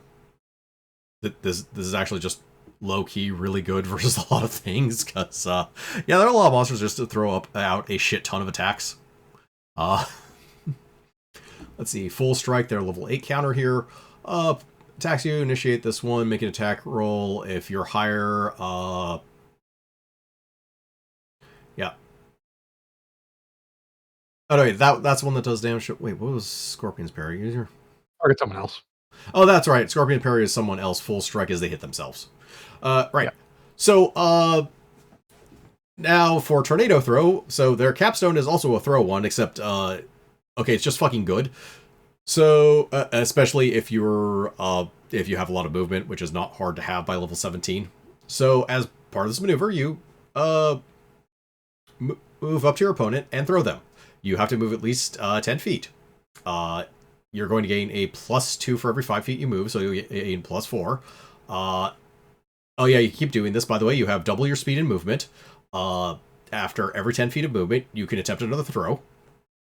This +2 bonus keeps going up, by the way, for every 5 feet you have moved. So if you've moved 20 feet and around, you have a +8. If you succeed at throwing them, they go 10 feet away, fall prone, take 2d6 damage. For every 5 you go above them, they go, for every 5 you beat them by, they go an extra 5 feet and take another d6. You can make as many throws in a round as you want. You can keep throwing the same person. So if you have let's say a 60-foot move speed, because you have haste on you, because that's just a +30 feet of move, you'd have, this will give you 120 feet of movement, and you get a throw every 12 feet. You get 12 throws with a progressively higher and higher bonus.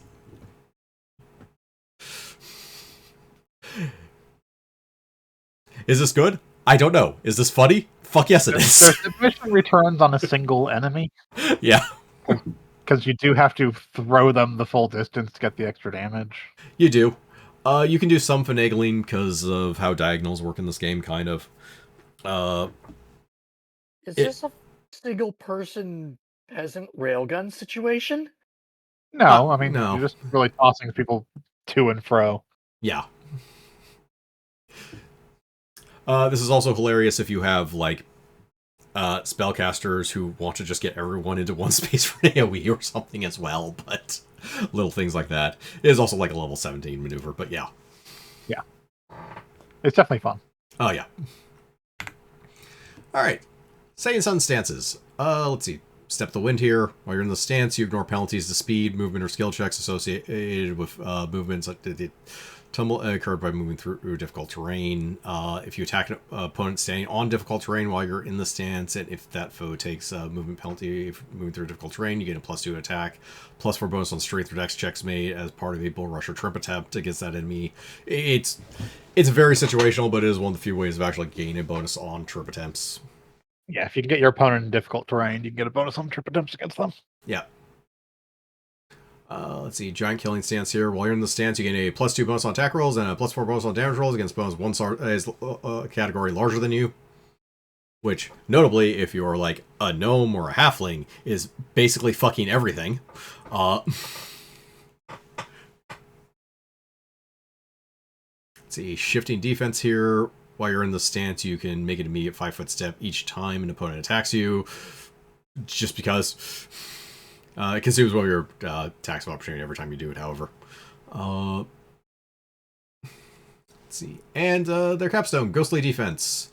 Yeah, when opponent's attack against you has a mischance, such as from concealment or something. Whenever opponent's melee or range attack misses you because of a mischance, you can choose to change the target of the attack from you to another eligible target. So yeah, every time they miss because of, like, you're hiding behind something, or I don't know, you have a blur spell on you or something, you get to make that attack something else, which is situational but cute, and goes probably well with some things from the next from Shadowhand here. But yeah, Shadowhand, the final unique discipline for Sword Sage that does stealthy things, teleporting, and debuffing. Yeah, so Shadow Blade technique here, which is just a straight up you attack with advantage. Use the better of the two rolls, but if both of them hit, you also do an extra d6 cold damage.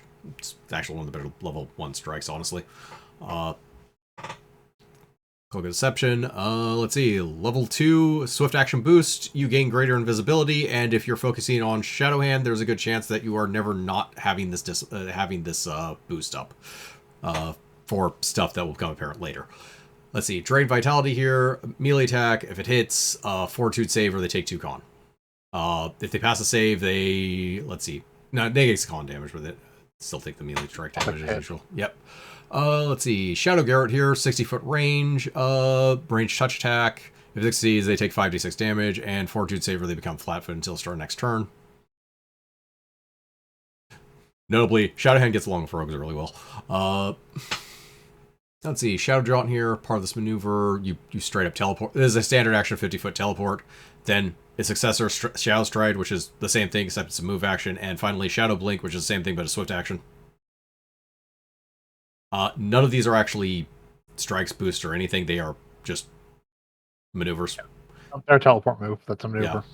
It's a teleport subtype, but that's only matters for things that care about teleportation effects, basically. Yeah. Let's see. Strength Drain Strike here. Yeah. In addition to the normal melee attack, it's 4 points of strength damage. Save halves the strength damage, but they take full damage from the strike. Obscuring Veil here. Hits your opponent, normal attack, they take 5d6 extra, fortitude save, or they suffer a 50% miss chance against on all melee and range attacks they make for a round. Successful save only negates the miss chance, they still take all the damage. That's normal for strikes, unless the only thing they do is damage. Unless it's like a AoE thing, yeah. Yeah. Most part. Okay, so Shadow Noose here. Only works against a flat-footed opponent. As part of this maneuver, make a ranged touch attack against a flat-footed creature, which means you need a 10. Maybe a little higher. Usually you need a 10. Unless their dex is negative, in which case you need even less. Or they're a larger size, in which case you need even less. If it hits your opponent, they take 8d6 points of damage. In addition, they have to make a fortitude save or be stunned for a round. So yeah, when you're invisible, they're flat-footed. Let's see, Death in the Dark here also only works against a flat-footed opponent. If the attack hits, they have to make a fortitude save. If they fail, they take 15d6 extra damage, or 15d6 damage. If they succeed, they take 5d6. Only works versus opponents of vulnerable to critical hits on that one as a clause. Let's see, that is a melee attack. Notably, unlike Shadow Noose over here, it is not a supernatural attack. Don't ask why. Nothing in Diamond Mine's a supernatural either. Don't think about it too hard. Because you're just stabbing a dude, Yeah. not choking him with his own shadow. Let's see. Level 8 counter here. One with Shadow, you become incorporeal until the start of your next turn. So you have a 50% miss chance, basically. You're actually immune to non-magic attacks, and magic attacks have a 50% miss chance, basically. And the capstone, 5 Shadow Creepy Ice Enervation Strike, which is fun to say. Melee attack does 15d6 extra. Also roll a d20. So let's see. On a 1 through 7, you hit the legs. They take 2d6 ability damage, and they have their speed reduced to 0. 8 through 14, you hit the arms, 2d6 strength damage, and -6 penalty on attack rolls and concentration checks. 15 through 20, struck in the heart, 2d6 dex, strength, dex and strength damage, and special effect of 2d6 con damage. So they can make a save. If they pass the save, they ignore the special effect and take half of the ability damage. They still take the 15d6 extra damage, so this is still painful to get hit with regardless. Let's see, the special effects only last for d6 rounds. Notably, this has a duration of 1 minute. That is the errata actually specifies that's not there. That doesn't mean anything. Yeah. Alright. And their stances. Let's see. Child's Shadow here. If you move at least 10 feet on your turn, you just straight up have concealment against all melee and range attacks. Island of Blades, and the one the rogue is probably going to take with feats, if they're trying to get Shadow Blade, which they likely are. If both you and an ally are adjacent to the same creature, the two of you gain the benefit of flanking. You don't have to get opposite them, you just have to be adjacent to the same guy. You gain this benefit against multiple opponents at the same time, as long as they're adjacent to an ally of yours. Let's see. Level 3 stance here, Dance of the Spider. You gain Spider Climb. You have to have a hand free, I believe, in order to do it, but otherwise you can just climb on walls and ceilings. Which is really good for just a level 3 stance. It's just it's a good utility stance in general. Assassin's stance with which we win over, it is while you're in the stance you have 2d6 sneak attack damage. 2d6 extra sneak attack damage. Step of the Dancing Moth here. Or in the stance, you can walk up to 5 feet above the ground. Speed becomes 20, however. You ignore any terrain feature that is more than 5 feet over. Yeah, it basically lets you hover above the ground. Ignore standard penalties for high to move silently checks for moving quickly. And bounce on the sky, their low late stance, which is airwalk. They maintain the stance. A pseudo fly. It's not as good, but it's like it's still there. It's a way of flying.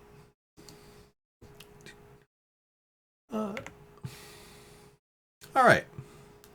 And on the next What everyone discipline. gets. Yep, Stone Dragon, the only universal discipline. Its focus is on breaking things and being tough, and comes with the special condition of needing to be in contact with the ground in order to use its maneuvers. Let's see.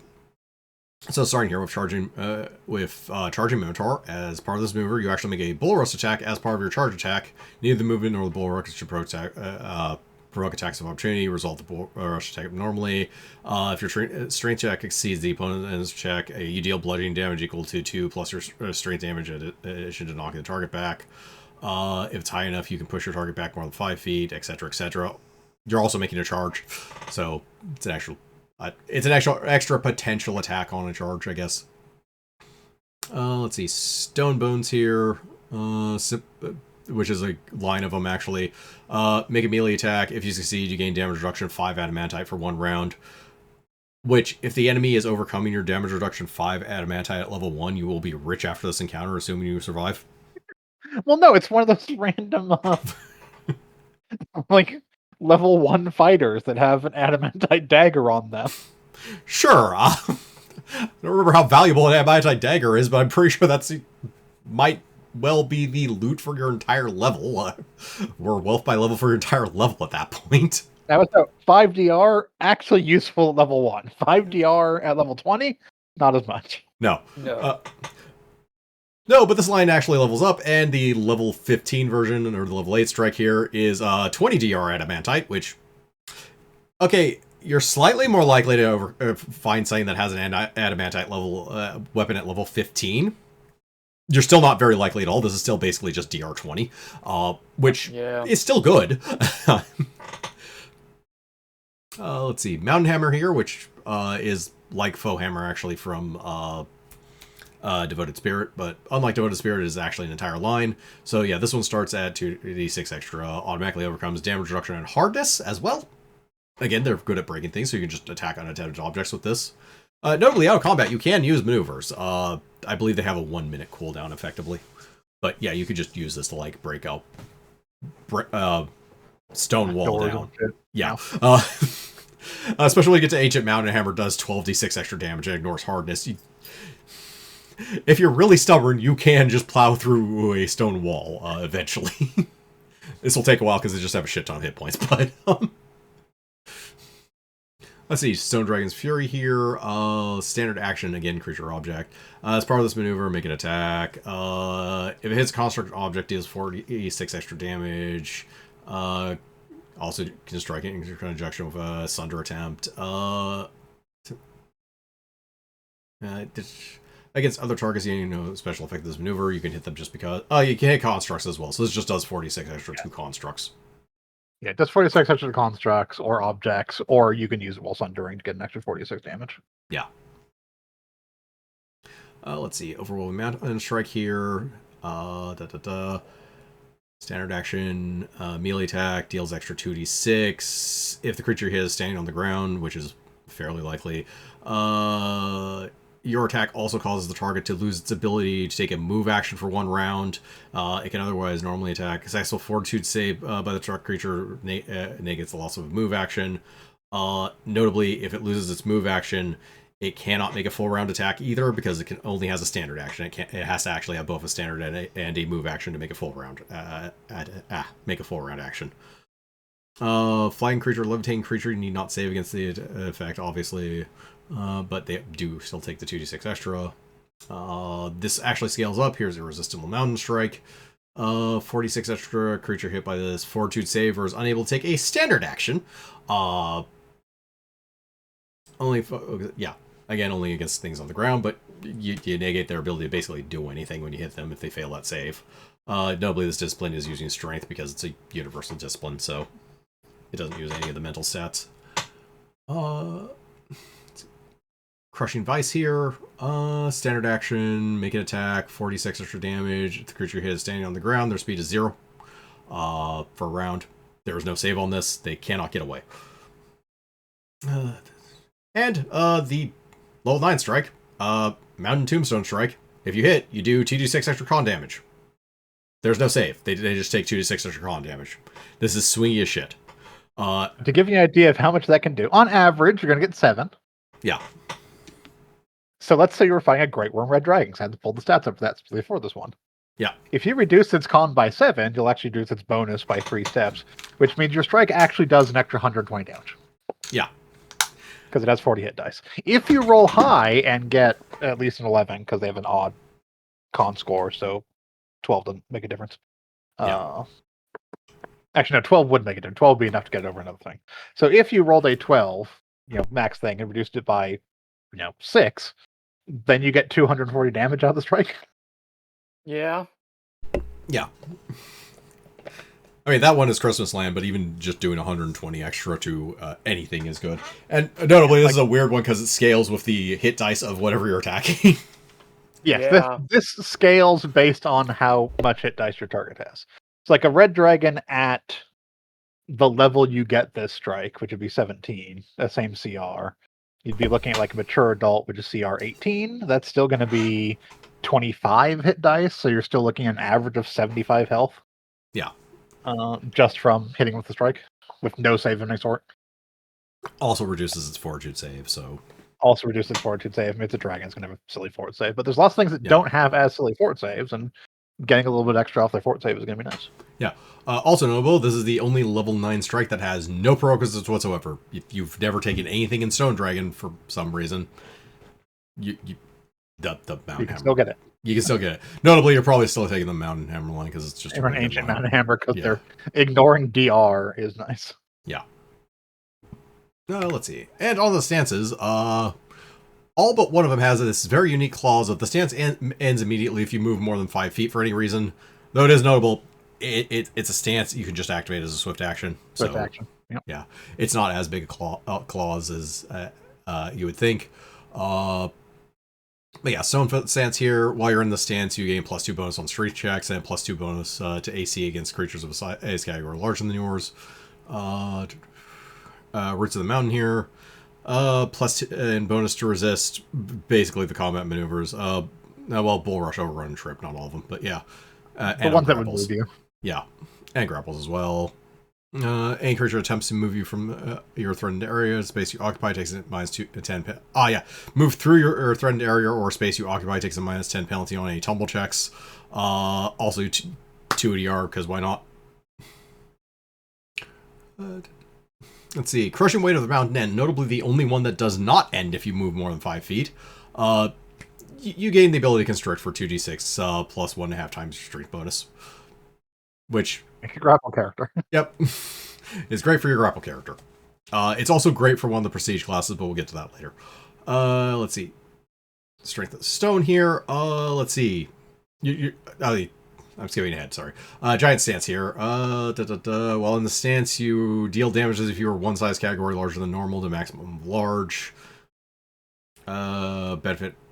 This benefit improves your weapon and unarmed strike damage. It does not confer any other benefits or drawbacks from change in size. Your weapon type goes up by one. Your weapon type goes up by 1. Not a big deal most of the time unless you're making a crap ton of strikes, because sometimes, depending on where your weapon is, it can push it into a decent amount of extra damage. I think you can go from you can go from like a D8 to 2d6 or something like that, I want to say. Yeah, there's a weird like 2d6 step. Yeah, there's a weird step where it goes from one die to 2 dice, and it's a significant improvement. Let's see. Oh yes, and the capstone, Strength of Stone, you're just immune to critical hits while in this stance, which is actually not bad, but as a defensive stance goes. Okay, now let's talk about jump checks. Looks like for a while we've been talking about potential power gaming jumps. Yeah. Okay, so jump checks are actually modified by your speed. If your speed is 30 feet, you don't have any. For every 10 feet less, you take, let's see. If it's less, you take a -6 penalty for every 10 feet of speed less than 30. If it's above 30, you gain a +4 to the check for every 10 feet above it. So if you have a speed of 60, you get a +8 on all jump checks. Or sorry, if you have a speed of 50, it's +8. If you have a speed of 60, which is likely, you have a +12 on jump checks. The DCs given here are assuming you have a running start, which means you've moved at least 20 feet in a straight line. Otherwise, double these numbers for how far you go. So yeah, in general, the DCs for long jump, it is you literally go 1 foot per thing you beat the DC by. It is actually written out kind of like that for every 5 it is. Or it's basically, the DC is 5 for every 5 feet. If you didn't do a 20-foot straight line before doing it, it's going to... This is considered part of your movement as well to do the jump. So if you have 30 feet of movement and you do a 20-foot jump, you only have 10... you can only move 10 more feet, normally. High jumps are it is 1 foot for every 4 DC, basically. And yeah, that's all that we're going to really worry about when it comes to that. So let's go to this Tiger Claw discipline here. So Tiger Claw will make you jump. This is another jump. So this is another Sword Sage and Warblade discipline. Tiger Claw is all about dual wielding or not dual wielding and jump checks. Let's see. Notable here is Sudden Leap, which is a boost, which you make a jump check as a swift action and just move that distance. You provoke attacks of opportunity as normal, so you also want to make a tumble check. Notably, it has synergy with tumble. Not that really matters, but yeah.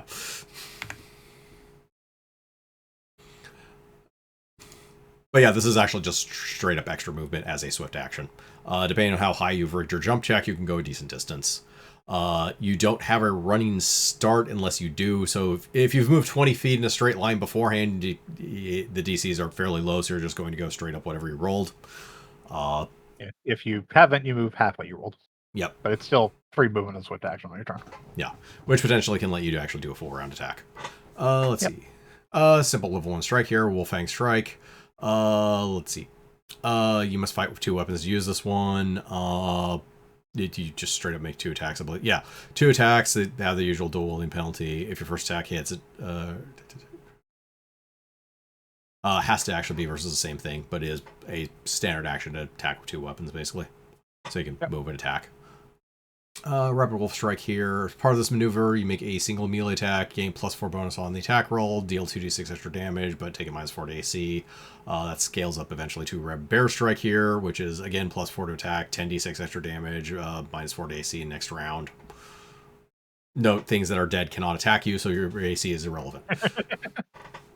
Let's Claw at the Moon, and I believe this is the first jumping strike. So yes, as part of this maneuver, make a jump check to leap into the air and make a melee attack against your foe. The DC is equal to the target's AC.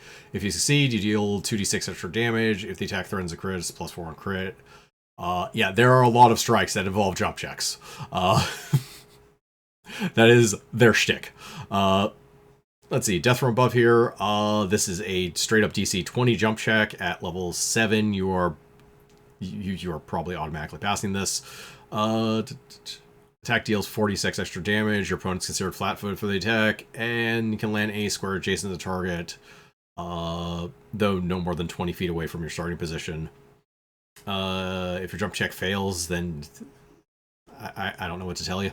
This was a flat DC. Let's see, Swooping Dragon Strike. Here's the level 7 one, which is the next to last level that you'll get these at. So part of this maneuver, make a jump check. Must be sufficient to blah blah blah. Yeah, leap over your target. The result of this jump check must be sufficient to allow you to move through that opponent's space and over her. If you fail jump check, etc., etc. Check succeeds. Don't provoke attacks of opportunity for leaving threatened squares during your leap. Your foe loses their dexterity to AC, and it deals 10d6 extra damage, and they must make a force save or be stunned. Yeah, rather dramatic effects for that. It is limited on how effective it is depending on the size of your target. Yes, because that's how big your thing is going to be how hard it's going to be to actually jump over it. Yeah, because you are looking at a check that is 4 times number of feet you need to go. Yeah. With that said, anything of medium size, you're going to have a. Medium size. You need like a DC 20. You're golden. Yeah. Maybe 24 or something, but we're talking at like level freaking 13. You're gonna have that. Yeah. And these 2 boosts, Dancing Mongoose and Raging Mongoose, and this is where we start to get into the dual wielding stuff, because none of the jump stuff really cares whether you're dual wielding or not. As a matter of fact, you'll get slightly more out of it if you're using a big fuck off two-hander. But There is also a lot of stuff that just benefits dual wielding, like Dancing Mongoose here. You make one additional attack with each weapon you wield. This is a bonus action. You just get 2 attacks at your highest attack bonus. Or it's Upgrade, Raging Mongoose, which is 2 extra attacks with each weapon you wield. This is just 4 fucking attacks. This is half of a full round action as a swift action. Pouncing Charge here, which is exactly what it says on the tin. It is a full round action to just pounce on a charge. Let's see. Wolf Climbs the Mountain, also full round action. Has to actually be used against an opponent, size category size category that is larger than yours. Part of this maneuver, you enter their square without provoking. Make an attack. Deals 5d6 extra points of damage. Gain cover against them until they move. And if they do move, they provoke an attack of opportunity regardless of how they do it. Not from then. You have cover against all attacks. Or sorry, all attacks. Yeah. Period. Yeah. Let's see. You hide in their space. Yeah, you hide in their space. Gralian Windmill Flesh Rip. Bless you. Yep. So yeah, this is a swift action boost that you do after you do a full round, because you do rend damage. How much rend damage you do? How many times do you hit them? If you hit them only twice, it's fucking 8d6. Sorry. If you hit them 8, yeah. You hit them 8 times, it's 20d6. Oh, sorry. If you hit 2 opponents twice, they each take 8d6. This just does it to everything that you've hit 2 or more times. Yeah, it's just a shit ton of damage as a swift action if you've done like a full round attack. And yeah, their capstone, Feral Death Blow. Feral Death Blow. Yep. Jump attack DC AC. If it succeeds, they're considered flat-footed for this attack. If the attack deals damage, they must make a fortitude save. If the save fails, they're dead. If they succeeds, they take 20d6 extra damage, in addition to your normal weapon damage. If they're immune to critical hits, they're immune to the death effect. They still take 20d6 extra damage. If the jump check fails, what the fuck? Level 17, how'd you fuck this up? You know what you're doing!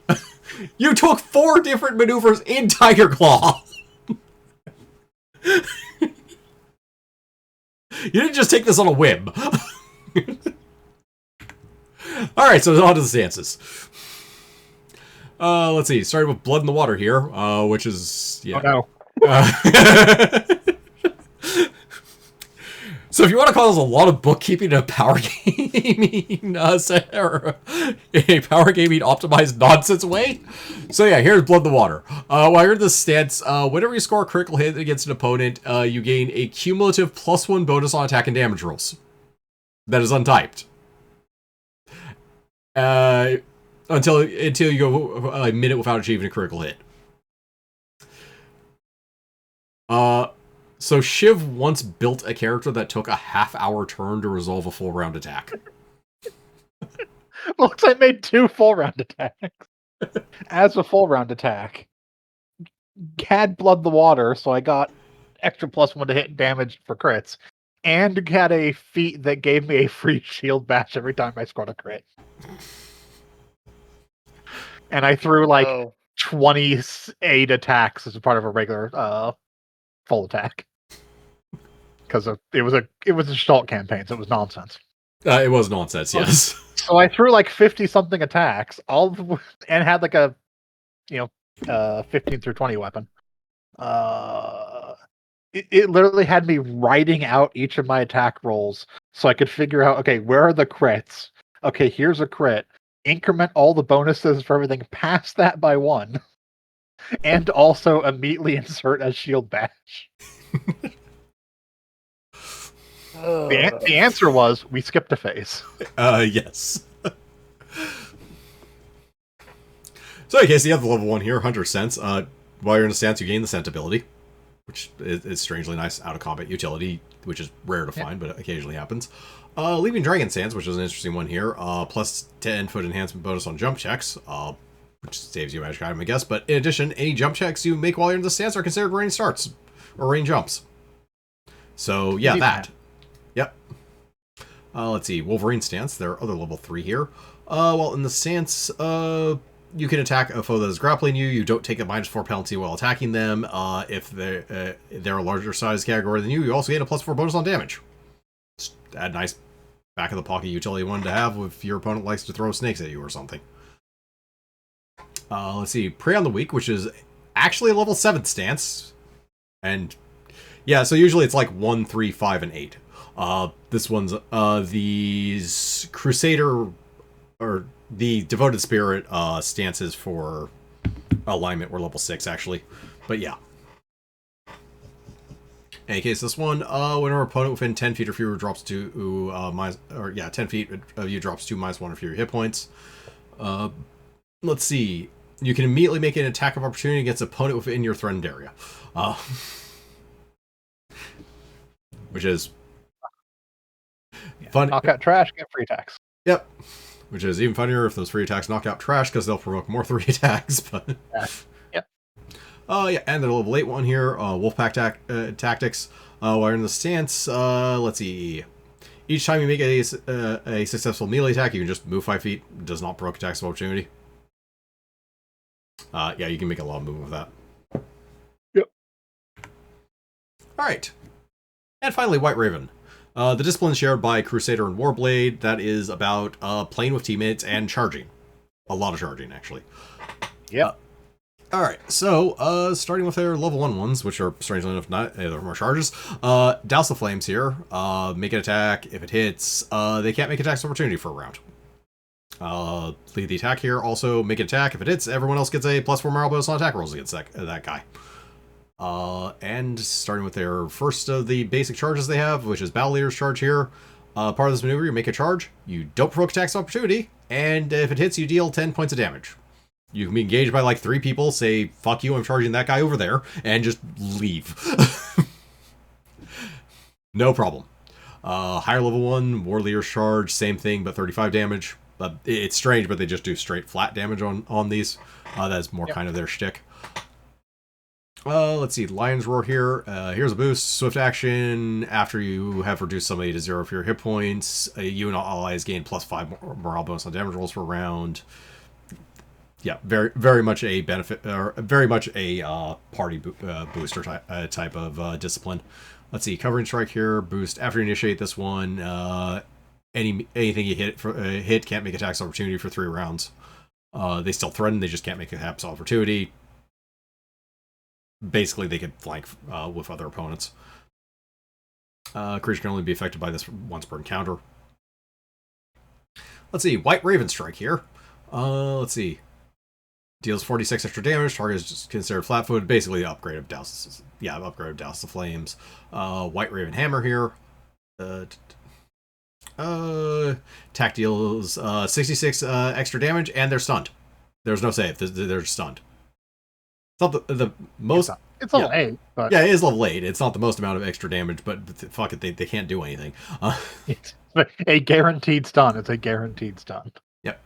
Order Forged from Chaos, and the final of the. Oh yes, this doesn't have a subtype. It is just a maneuver. Yeah. You and your allies. Did I? Right. Yeah, I forgot to put the rest of it. Yep, I forgot to put the rest of Order Forged from Chaos. It's really simple. You and your allies make a move, get a move action as a move action. So you and all ally creatures within 30 feet just get a move action. Yep, that is what it is. Nice. Yeah. Let's see, flanking maneuver here. Yeah, use a strike any number of allies flanking the opponent. Make the attack against flanked opponent. If your attack hits, any ally flanking that opponent immediately gets a free attack against them. That's not an attack of opportunity, so they still have all their attacks of opportunity. Let's see. And I believe Swarming Assault is the upgrade to that one. Yeah. Attack an opponent. If the attack hits, any ally who threatens your target can immediately make an attack against them. So everyone who's threatening him just gets a free attack. Yep. Let's see. Clarion Call here. Boost. During your turn, During your turn, immediately attack you make that reduces an opponent to 0 for your hit points. after you reduce them to 0 hit points, all allies within range immediately can either make one melee attack at their highest attack bonus or a single move action, just straight up a free action to everyone within 60 feet after you reduce someone to 0 hit points. White Raven Tactics, which is possibly the stupidest maneuver in this book by far. So when you use this maneuver, select an ally within range. Her initiative count immediately equals your initiative count minus 1. They act normally on their new initiative count as normal. If they've already acted in this current turn, they can act again.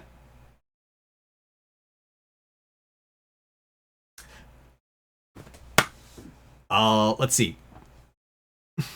If this maneuver would not change your ally's initiative count, it has no effect. If they haven't acted during this round, their initiative count changes. Yeah. So basically, you can't use it on someone to change their... Once you've used it to change their initiative count to yours minus 1, this won't work again on them.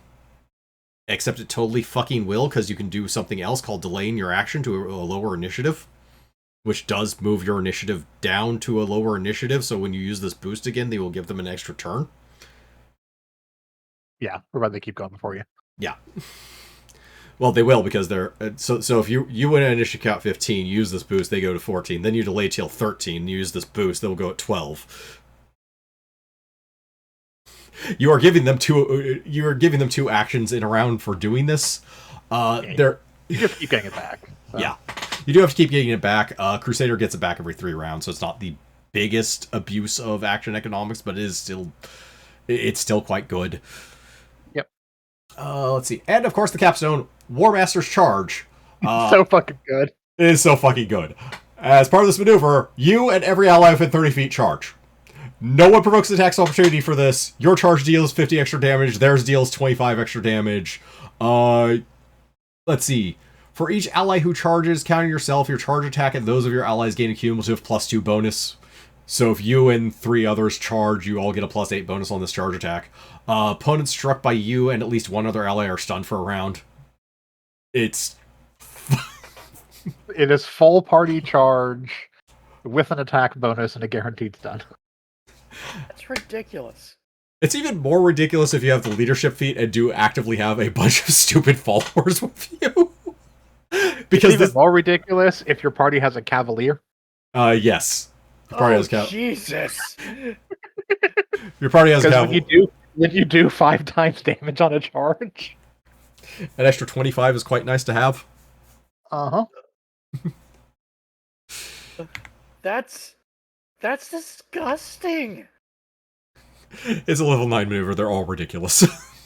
Like, it's also worth noting that your Cavalier, once this book exists, also just wants to take things like get Warleader's Charge for an extra flat 10 damage. Yeah. I don't know if they... Okay. Or you get Battle Leader's Charge. You won't be able to get Warleader's Charge without giving him levels. Actually, it kind of depends. Although, you could just use Warblade to get it. Get into, yeah, if you use Warblade to get into Cavalier... you can eventually pick up Warleader's Charge at some point. There's some math to that. But yeah. Yep. Yeah, and onto their stances. By the way, 25 is a lie. It's actually going to be a much higher number, because you're almost certainly going to have leading the charge. But we'll start with both voices here. While you're in the stance, all allies within range of you gain a +2 morale bonus on will saves, or +4 against fear effects, which is not bad defensive one to start in. The problem is it's also competing with leading the charge here. So while you're in the stance, all allies who hear you and make charge attack in the area, which is a 60-foot emanation centered on you, gain bonus damage equal to your initiator level. So add 17 to that number. Do you have a Cavalier? Do you have a Cavalier in your party and someone who's leading the charge on nearby? Like at level 20, just having that stance up gives your Cavalier an extra 100 damage. Yeah. Let's see. Tactical Wolf here. When you flank a foe, you and your allies who flank the foe gain bonus on damage equal to half your initiator level. Which is also just plain good. That goes great when you also give everyone who flanks foes extra attacks. Yes. Let's see. Press the advantage here. While you're in the stance, you can take a second 5-foot step immediately after you take one. You can literally take 2 5-foot steps at the same time. You can take a 10-foot step. Or a 5-foot step into difficult terrain. which you normally can't do.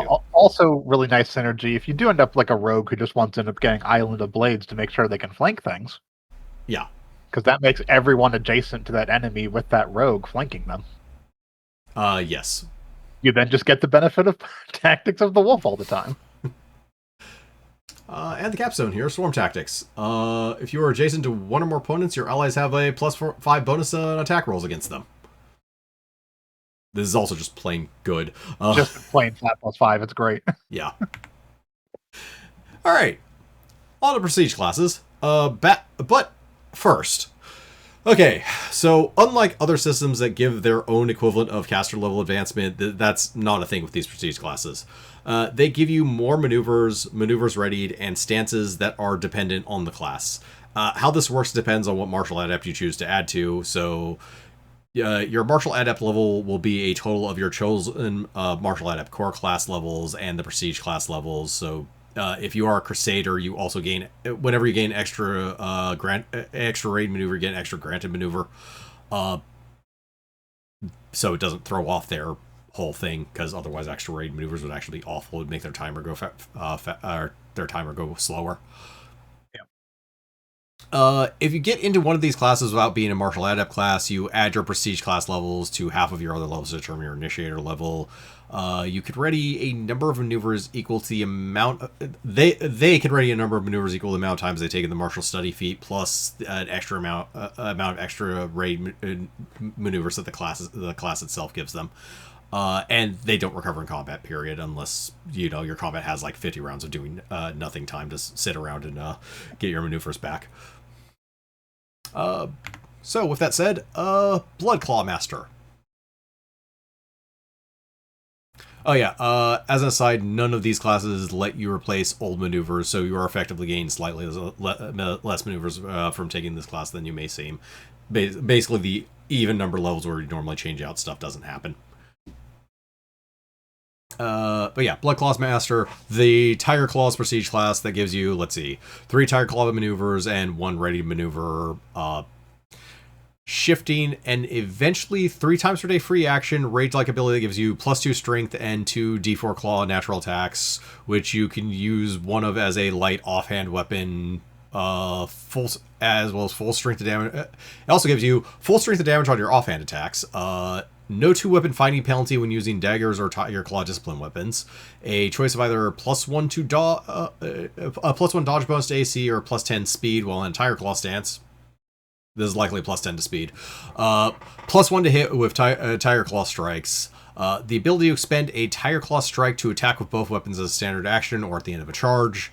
Low light vision, scent, and the ability to spend a Tiger Claw boost to deal +2d6 damage with a second weapon that hits a single target while you are shifting and using daggers or Tiger Claw weapons. Okay, so most of the stuff I said with some worthless words. This is a great dual wielding class for 2 levels and drop off after that. A martial adept can eat the loss of 1 maneuver and 1 base attack bonus for full offhand damage, and for full offhand damage and no longer taking the dual will penalty, and forget the rest of this class exists without issue. The bad parts of this class are the 2 things that require a strike and a boost to fuel them, which just aren't fucking worth it, and shifting, which costs nothing and is barely worth it. For the non-martials, there's an added feat tax of 3 martial studies / martial stance feats, which makes this class a bit painful when you add in all the 2-weapon fighting feats, including the feats 2-weapon fighting and 2-weapon rend, which are just better versions of the 2 class features that require you to spend maneuvers. But yeah, it's a good dip for actual martial classes that are dual wielding. Hey, do you want to give up a Tiger Claw boost to do 2d6 extra damage on an offhand attack, or do you want to use your Tiger Claw boost to do 2d6 or every time you've hit the enemy 2+ times? Yeah. To do at least 8d6 extra damage if you hit him twice. Yeah. Granted, that's like a level 8 boost, but... Alright. Bloodstorm Blade. The throwing class that uses Ironheart strikes to fuel it, but doesn't actually advance blade magic at all. However, it does give you, let's see, the ability to exhaust an Ironheart Strike to give you the returning property on a weapon for an entire encounter. The Throw Anything feat counts as fighter levels for feat qualifications equal to your combined levels in this class and Warblade -2. And the ability to practice for an hour in the morning to switch your weapon-specific feats to different weapons. Literally the same thing as Warblade, which just basically stacks with Warblade if you have it. The ability to use Ironheart Strikes with thrown weapons if they target one creature. The ability to, as a swift action, treat all of your thrown attacks as melee attacks, which let you add 1.5 times your strength if you're throwing them two-handed, and you can use Power Attack. 3 fighter bonus feats. The ability to make a thrown weapon instantly return to your hand after each attack, which allows you to make full round attacks with a thrown weapon. A full round action that lets you expend an Ironheart Strike to make a full round attack with a thrown weapon that has to make extra attacks against different targets, but they all attack as if they were in the previous target space. Eye of the Storm, which... Okay... understand this one because this will come up a lot. Use a swift action to change the benefits of an Ironheart stance between what this does and that Ironheart stance. You can basically go back and forth. The benefits this one will give you is +4 dodge bonus to AC versus range attacks, +2 competence bonus to your reflex saves, and free attack versus a free attack versus free melee attack versus everything that takes an attack of opportunity against you for making a range attack. But you only get to move 10 feet in your turn. Blood Range, which is the same stance thing as Eye of the Storm, changing the benefits of the stance to making each creature you hit lose 3 HP at the start of their turn from blood loss as long as you stay in the stance and is not cumulative with itself. And Blade Storm, which lets you expend 1 Ironheart Strike as a full round action to make a single thrown weapon attack against as many targets as you wish. While this class will let you throw a greatsword, the range is kind of garbage without using some other chicanery to enhance its range, which anyone who can grok this class will be doing anyways, so you can assume at least a 30-foot range for of full rounding with a big-ass two-handed weapon, which is quite good in its own right, and the further you look at... and further if you look at an actual thrown weapon, but... okay, that's not what you're doing with this. The abilities that cost Ironheart Strikes and change into an Ironheart stance are kind of meh, but they are also higher level than the features you're going to care about in this class. This is a 4-level class with some extra stuff on top of it, with some strange that are strange extras if you really want them. With that said, it is also just fucking great because, yeah, okay, once you get to that 4th level and can just make a full round attack with a thrown weapon, which is basically, let's see, any weapon you have because you have throw anything as a feat. Yep. Yeah. And as a swift action, it's all melee attacks. Yep. Yeah. It's fun. It's amusing. Yeah. Let's see. Deepstone Sentinel, a Dwarf Martial Adept Prestige class that uses Stone Dragon. So it gets 3 extra Stone Dragon maneuvers known, another maneuver readied, Mountain Fortress stance, which lets you switch between a Stone Dragon stance and etc. as a swift action. It forms a 5-foot pillar below you as long as you are standing on anything rock or earth, whether it's worked or not, which is the vast majority of surfaces. Unless you're in like an inn with a wooden floor, you're going to be on one of these. Making the squares adjacent to you difficult terrain and requires a DC 10 balance check to not fall prone when entering or leaving. But like most Stone Dragon stances, it ends if you move more than 5 feet in a round. They also can cast Pass Wall once per day per class level. It's a spell that lets you pass through walls. It does exactly what it says. They have the ability to end Mountain Fortress stance as a full round action, causing everyone within the difficult terrain that's next to you to need to make a DC 15 balance check or fall prone, as well as letting you make a charge attack that does 2d6 extra damage. You are literally like knocking everything in the air, everything disappears, and you just fall down on them making a charge attack. The ability to also have the benefits of a Stone Dragon stance while you're in the Mounted Fortress stance, including the one that it's replacing normally. An unlimited use immediate action ability that forces a target you hit with a melee attack to make a will save or be unable to move for a round. The ability as a standard action to call a pillar of stone from unworked stone or earth within 60 feet of you, causing a creature standing on the square to need to make a reflex save or be knocked prone. Also notably, the pillar doesn't actually go away. And a capstone, Awaken the Stone Dragon, which is a once per encounter swift action that forces all enemies within 60 feet to take 12d6 damage and fall prone with a reflex save for half and stay standing. So yeah, this is an interesting one and a bit clunkier in execution than I'd like. Really, all these fucking stance replacement nonsense should just give you a fucking new stance, just to be less of a headache. It's also a better class than you'd think, thanks to there being exactly one Stone Dragon stance that doesn't go away when you move 5 feet, which is really good for replacing with Mountain Fortress stance, because you can basically go back and forth between being able to just fucking move normally and being on top of the pillar laughing at them. But yeah, you're basically a positional tar pit, and the capstone is just fucking good, though it is a level 15 ability. I also threw stone power in. I did throw pass wall in over here, but yeah, basically it lets you pass through walls. I also threw stone power in over here because it's actually one of the you can technically take it as one of the prerequisite feats. Yeah, it's basically it's power attack, except it gives you twice the number you subtract as temporary hit points instead. Unfortunately, it caps at -5, so it's like it's 10 temporary hit points at most. Alright, Eternal Blade. The Elf Martial Adept subclass, and our first one with more than one discipline.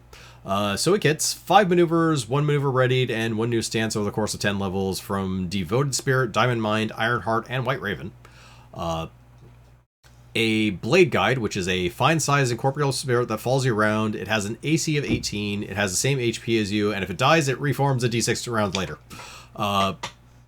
It can also manifest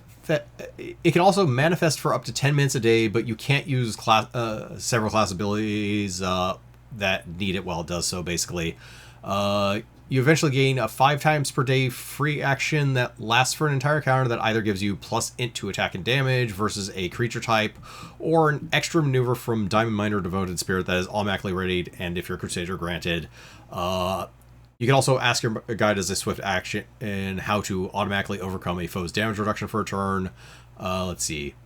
You gain Uncanny Dodge as long as you have your guide, a bonus equal to your int plus class level to eventually 4 knowledge skills, a swift action you need your guide for that gives a plus int dodge bonus to AC against one foe until the start of your next turn, a swift action that reduces AC of opponents you hit it by your int for your allies only, but still good. And the capstone, Island in Time, which lets you, once per encounter, take an extra turn as an immediate action as long as you have your guide.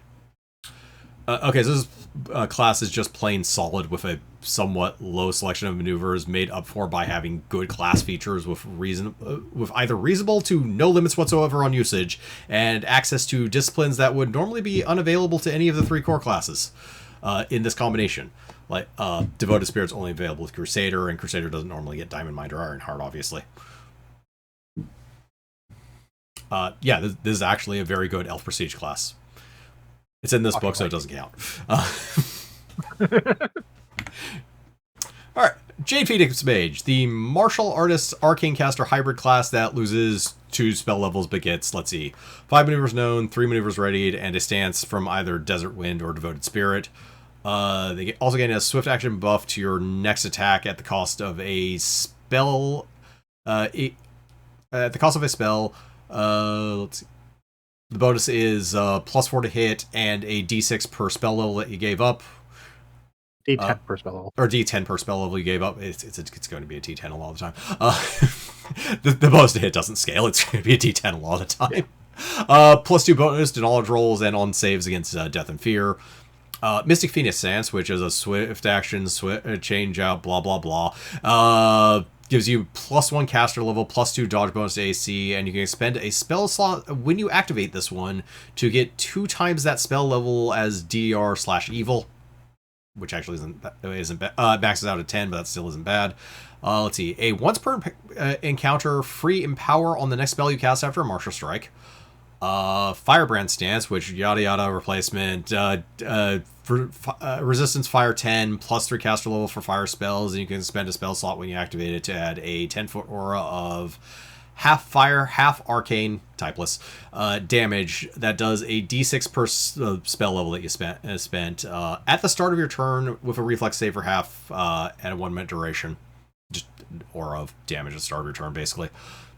The ability to meditate and sense the direction and distance of a Jade Phoenix Mage, Master, or Candidate, basically a fluffy feature. Once per encounter, free Quicken on a 5th level or lower spell after hitting an enemy with a Martial Strike. And the capstone, Emerald Immolation, a once per week self-immolation with a 20-foot radius that does 20d6, half fire, half arcane damage, reflex for half that also forces extraplanar creatures to make a will save or be dismissed to their native planes and also destroys you for d6 rounds, after which you reform and are dazed for a round but full healed and of all of the damage you've taken and other stuff as well, and your gear is intact. So this is an interesting one, as you only need 1 level of any martial adept class to qualify for, and the features are fucking icing. You're already a decent mix of a full base attack bonus class with maneuvers as well as arcane spells. It's just plain solid. In addition to all the like meta magic stuff being once per encounter, which is kind of nice. The addition of a bunch of like once per encounter things is nice as opposed to a bunch of once per day abilities. Yes. We may or may not have complained about a bunch of once per day abilities in the past. Master of the Nine, the class whose name is a dead giveaway. It gets 8 maneuvers, 5 maneuvers readied, and 2 stances known from your choice of all disciplines over 5 levels. It also gains the ability to be in 2 stances at once for 2 rounds per class level per day. Plus 1 DC on saves from all of your maneuvers, the ability to change your stance whenever you use a counter, and the capstone, Mastery of 9, which gives you plus 2 to hit with strikes, and plus damage on strikes equal to the number of disciplines you have maneuvers readied from. So this would be a great prestige class for Crusader with all of the extra raid maneuvers, but you need 5 feats base to get into it, as well as needing maneuvers from 6 disciplines, which is another 3 feats for Crusader, 1 for Warblade, which isn't anywhere near as bad. With that said, this will let you grab maneuvers from anywhere, from any core class in this book, and is great for that alone before adding in the double stances and the little extras. This is literally the Archmage, basically, of this book, kind of. Is also doable. This is a very heavy feat tax. Yes. Very heavy. Archmage had a heavy feat tax as well, but you're pretty much taking meta magic feats anyways, so. Yeah.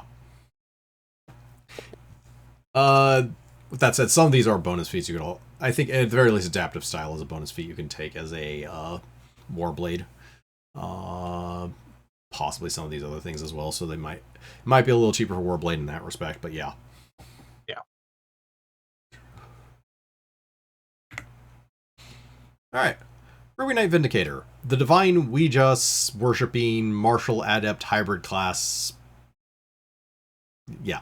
Divine martial adept hybrid class that worships Ouijas. Also loses 2 levels of spellcasting. It gets 5 maneuvers, 2 maneuvers rated, and 2 stances from Devoted Spirit, Shadow Hand, Stone Dragon, and White Raven. Can spend a turn attempt as a swift action to ready an expended maneuver. Ignores armor check penalty to hide. Can spend a turn attempt to gain an extra swift action.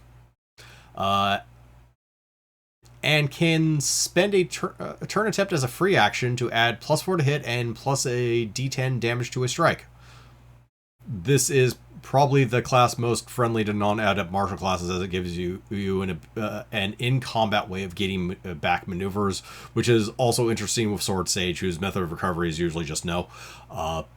This one's not a terribly large amount of extra stuff, but what it gets is really fucking good of that extra stuff. Yeah, I mean, if you take 2 feats, I mean, you have to worship Ouijas. Yeah. But if you could be a battle cleric, take a feat to get a maneuver, take a feat to get a stance, and then immediately go into this, get a full BAB for 10 levels, a bunch of extra maneuvers, and only lose 2 levels of spellcasting. Yeah. Also, notably, this multi-classes with Paladin if you want to. I can see it. Yeah.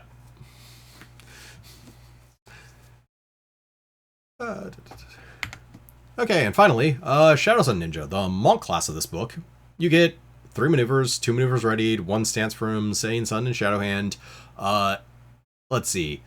Also, AC, unarmed damage, unarmed speed, and the penalty on attacks from Flurry of... you reduce the penalties on attacks from Flurry of Blows, and as well as the uses of Stunning Fist. These are all Monk bonus. This is all this Monk scaling stuff, sorry. I failed to clarify that. So you get Monk AC... You could continue to scale Monk AC, unarmed damage, unarmed speed, reduces the penalty of attacks for Flurry of Blows, and uses of Stunning Fist. Also gains a standard action touch attack that does negative energy damage equal to your unarmed damage die plus your wisdom. Then lets you heal the same amount with a touch on the next round as a standard action. Let's see. An immediate action that gives you a resistance to cold 10, and if you prevent damage with it, lets you hurl a ball of fire on your next turn as a swift action, which you don't have because you just use an immediate action, as a 60-foot range touch attack. That does 2d6 fire damage. Way to write an ability that doesn't work mechanically. Let's see. A 60-foot fort save or blind effect for all opponents that happens when you do a melee attack on a round after a successful hide check. Let's see. While blinded, you ignore the drawbacks of fighting while blinded, gain a +4 bonus on melee attacks and damage against other blinded creatures who also have a -2 penalty to saves versus Stunning Fist. Also, you have a swift action that gives you a +2 deflection bonus to AC, and if you are hit with this shield up, you can't use it on your next turn, but you can instead do a standard action 30-foot radius burst that does 8d6 hold damage for half. Also, the ability to do that stance thing with a Setting Sun or Shadowhand stances, turning it into either... Okay, when you turn it on, you either exert light or dark. While exerting light, or when you exert light, it dazzles all enemies within 60 feet for 1 round. When you exert dark, you create a 60-foot burst of total darkness around you for that round. And while you're in the stance, it will switch back and forth between those benefits at the start of each turn. And the capstone... Balance of Light and Dark, which is a once per day swift action that transforms you into a creature of darkness for 1 minute, giving you undeadish immunities, a +4 to attack things in dark areas, and you bestow a negative level with each unarmed attack you hit with, which also recovers you 5 HP at the cost of taking 1 con damage per negative level you gave out after the transformation ends. And if it kills you from going to 0 con, you raise as an evil NPC vampire a d4 days later. Okay, so that's a lot of words to the point where I don't know if you're going to remember everything this class has given you, but it can mess with the ability for things to see, which provides a type of crowd control. Overall, though, it seems to function enough and comes with a few more martial strikes and a stance, though not as often as I'd like in a prestige class. Martial class is a little bit sparse on the maneuvers, basically. But, and it's a hell of a lot more functional. You can do worse things with Monk Prestige class, honestly. By that, class, yep. Yeah. By Monk Prestige class, I mean you're taking 2 levels of Monk and 3 levels of Sword Sage, almost certainly, because that's the easiest way of doing this. It doesn't make you more mad because Sword Sage uses Wisdom. Yeah. Okay. Enough with the Prestige classes, and on to the 9 Swords, the titular weapons of this book, which are unfortunately legacy weapons. Wah. So, in any case, the Sword of the Desert Wind style, the Desert Wind. At the very least, the legends are actually kind of amusing. This particular one is a particularly cautious merchant who specialized in basically extra planar spell components. Spent a lot of money on protecting himself because he specialized in extra planar spell components, so he was a known buyer of, like, you know, outsider body parts and stuff, and thus had made a lot of enemies. So had a bunch of magical wards around himself, hired a bunch of bodyguards, but that wasn't enough, so he wanted to make a weapon to protect himself. So he spent a bunch of money getting metal from the plane of earth forged in the plane of fire. Then spent a bunch more money getting the weapon enchanted, and then realized he was out of money and couldn't pay for his own bodyguard anymore, so nor could he actually buy any more spell components to actually make more money, so yeah, everything just kind of fell apart, and he eventually just had to flee, and he lost his weapon. Other thing about these is, as you can see, they're weapons of legacy, and therefore really not fucking worth it, but they all follow kind of the same formula, give or take, where they're going to have a plus something to a stat. In this case, Dance of Flame and Wind here is a growing enhancement bonus to dexterity, as well as at least one thing that actually interacts with strikes proper. In this one's case, I believe it was... where is it? Oh, yes, here. Fiery Blade, you can initiate the Burning Blade maneuver up to 3 times per day. If you already know it instead, you gain the ability to initiate it as an immediate action once per encounter. You can honor a creature's turn.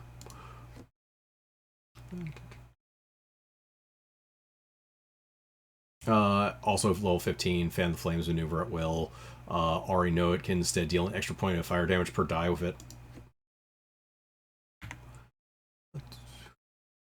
Right, so Devoted Spirit, our Devoted Spirit's sword, Faithful Avenger. It should be noted that Desert Wind is the only one that's actually named after its own discipline. But yeah, Faithful Avenger here is exactly what you expect from a sword for Devoted Spirit. It's been wielded by both good and evil aligned people to do basically deeds of devotion, back and forth, basically. Other than that, as far as the actual weapon itself, not terribly interesting here. Granting knowledge, Devoted Spirit, discipline, fifth late. Bonus on damage against, bonus on attack and damage against diametrically opposed alignments. Yeah, specifically opposite alignment of yours, so really restricted there. Half against the one that have one opposed, so not as bad in that respect. But yeah, just generally not worth it for the penalties, especially.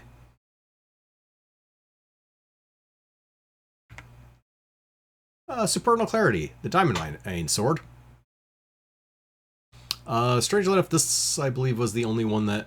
So, as part of the lore for the Temple of the Nine Swords, they were prophesied to be perfectly fine until one of the swords, as long as they had all of the 9 swords. This one was specifically stolen, which made the entire... which afterwards all the bad stuff happened and the temple fell apart.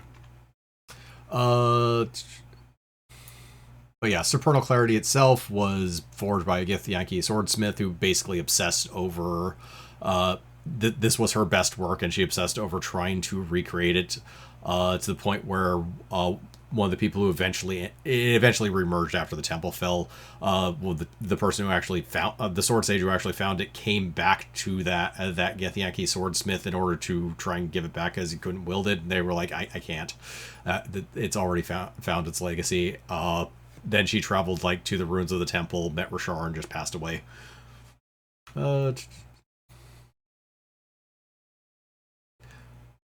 Yeah, and as far as what it does, I mean, here's haste, here's time stop. Again, not really worth it. It's a weapon of legacy. Kamate. This is a hobgoblin sword that they claim was the first sword ever forged. Kamate itself means is death and goblin. It is undoubtedly old, but whether or not it's the actual first sword or not depends on exactly whether or not you can believe hobgoblins. With that said, it's... They seem like trustworthy folk. Certainly. It should be noted the Ironheart discipline itself is actually a hobgoblin discipline. They are the originators of that specific discipline. But yeah, the biggest thing about this one is Reshar found the Kamate and specifically gifted it to a hobgoblin as the master, or as his temple's master of Ironheart, which actually endeared his temple to the hobgoblins and actually made peace with the tribes to the point where when the temple was attacked in the final battle, a bunch of the hobgoblin tribes actually rose up and defended it.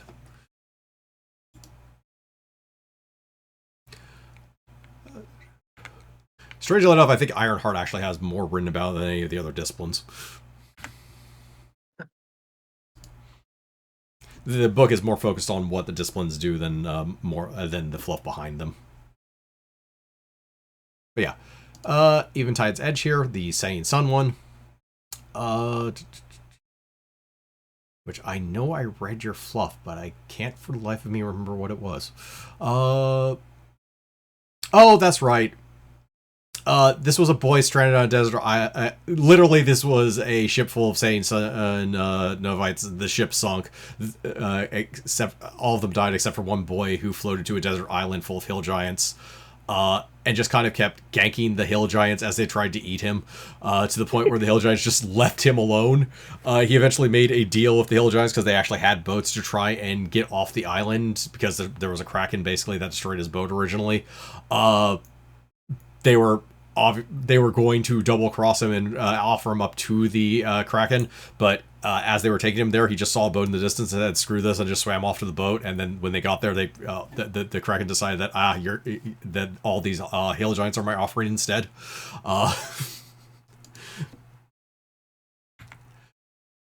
Let's see. Abroad here.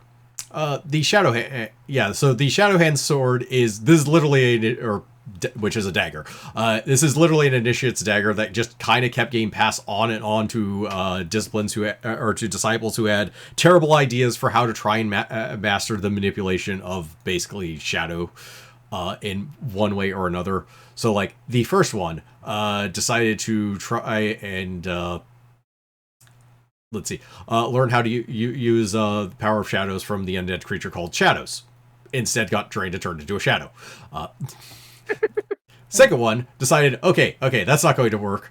So I'm going to go off and to these things called vampires and have them turn me into a vampire. At which point, they drained him all his blood from vampire, or all the vampire minions drained his blood, which meant he was just dead. He didn't realize it was a true vampire. Then they threw his body back and said, "Don't try this again," to the Shadowhand Monastery. Then the third one was like, okay, that's not going to work. But what I should do is just meditate on the plane of shadow. So while his master was taking a routine shadow walk to talk to a wizard, he just kind of wandered off on the plane of shadow to try and meditate. He got killed by a nightshade. Because it's the plane of fucking shadow. Why is our legendary weapon just sending a bunch of people who are dumbasses? It's given to the Shadow Master as kind of a warning of, you don't take shortcuts with this discipline. You are playing with, I would say fire, but that's kind of you are playing with negative energy. Do not do that. You're playing with the literal forces of darkness. Yeah. They've never killed anyone. Ignore all the previous owners of the dagger. It wasn't the shadows that killed them, it was their own stupidity. It was both their stupidity and the shadows. Yeah, it was kind of both.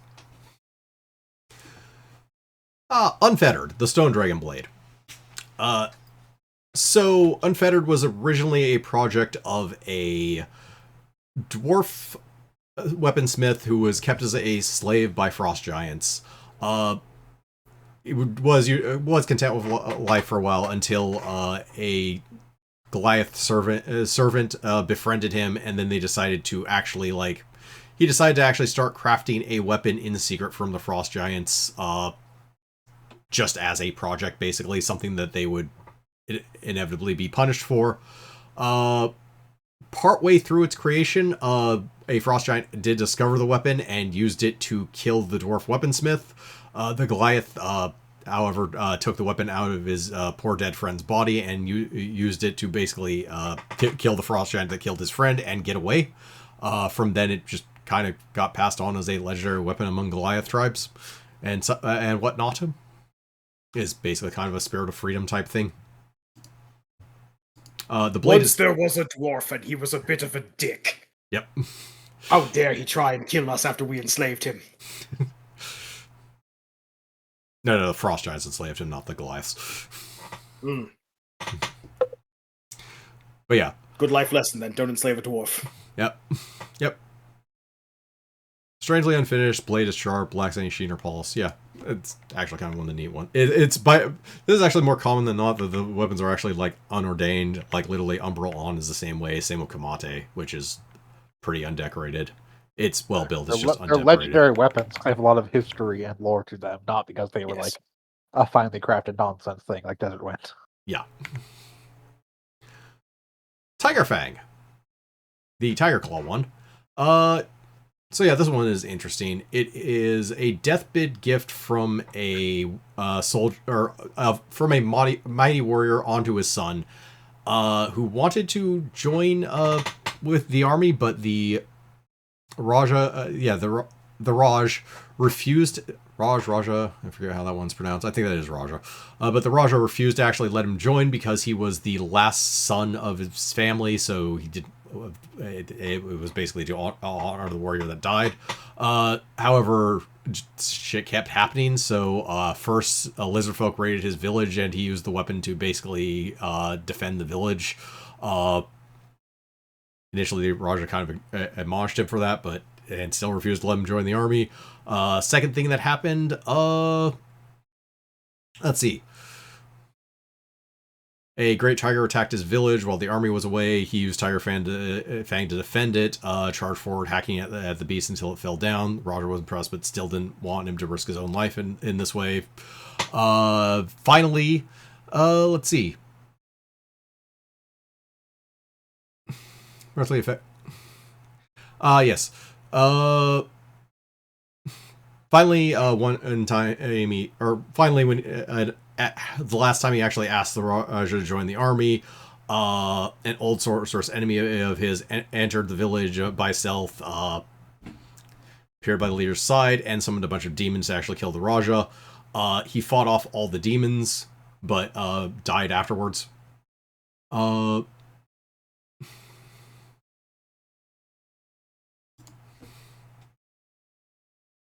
Also is actually one of the nicer looking ones. I hate You guys got this sweet tiger. just the first ability. Frenzy charge. Let's see. One additional attack with Tiger Fang at the end of charge. Extra attack made at your highest attack bonus must be me against the target of your charge once per day. Why is it once per day? I don't know. Now, at level 20, this thing is boss. It's a Keen Kukri with a 4x crit. On the other hand, it's a +1 King Kukri. Yeah, but 4x crit. It is a 4x crit. There's that. Like, oh no, your flat on damage is 4 lower. Oh wait, times 4. Yeah. Yep. And finally, Blade of the Last Citadel. The first one I read, so I'm trying to remember this one. Oh, yeah. Literally named after... yeah, that's right. This is a this is a weapon of the last survivor of... basically, the last Citadel before they actually... the last Citadel guarding I believe it was a valley? But yeah. One of 2 small citadels inside of a box canyon. Yeah. Now, it was the last Citadel guarding a populated valley below. Eventually, Stronghold fell the Marauders, the Blade... yeah. One of the people there took... that was left for dead, took up arms, charged in, found a village that wouldn't be sacked, tried... let's see.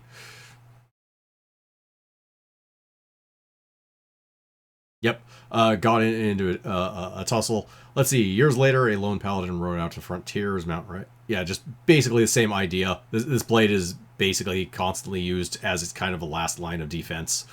Yeah.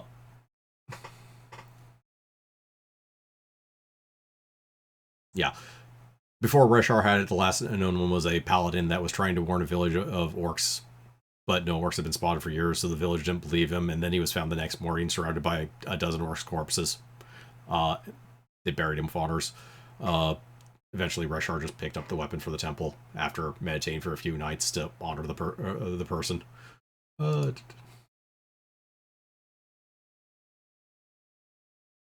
let's use lean the attack 5 times per day. If you already know it, gain plus attack roll made during a round once you initiate the maneuver. Again, nothing terribly impressive. It eventually gives you a heal. That's cute. Those eventually give you a heal. Blade Barrier was actually an interesting thing. Blade Bear is also nice. Yeah. Yeah, so you can actually turn the sword into a Blade Bearing Sword, which is just a ring ship blade barrier around you. Adds enhancement bonus to your AC as if you're using defending property. And then you can use a different weapon as your actual weapon. Also lets you leading the attack 5 times a day. Yeah. Alright. Magic items, there's not much to the magic item section. So there's magic scripts, which are they're scrolls. They're basically scrolls. You read them, you gain that martial maneuver for an encounter.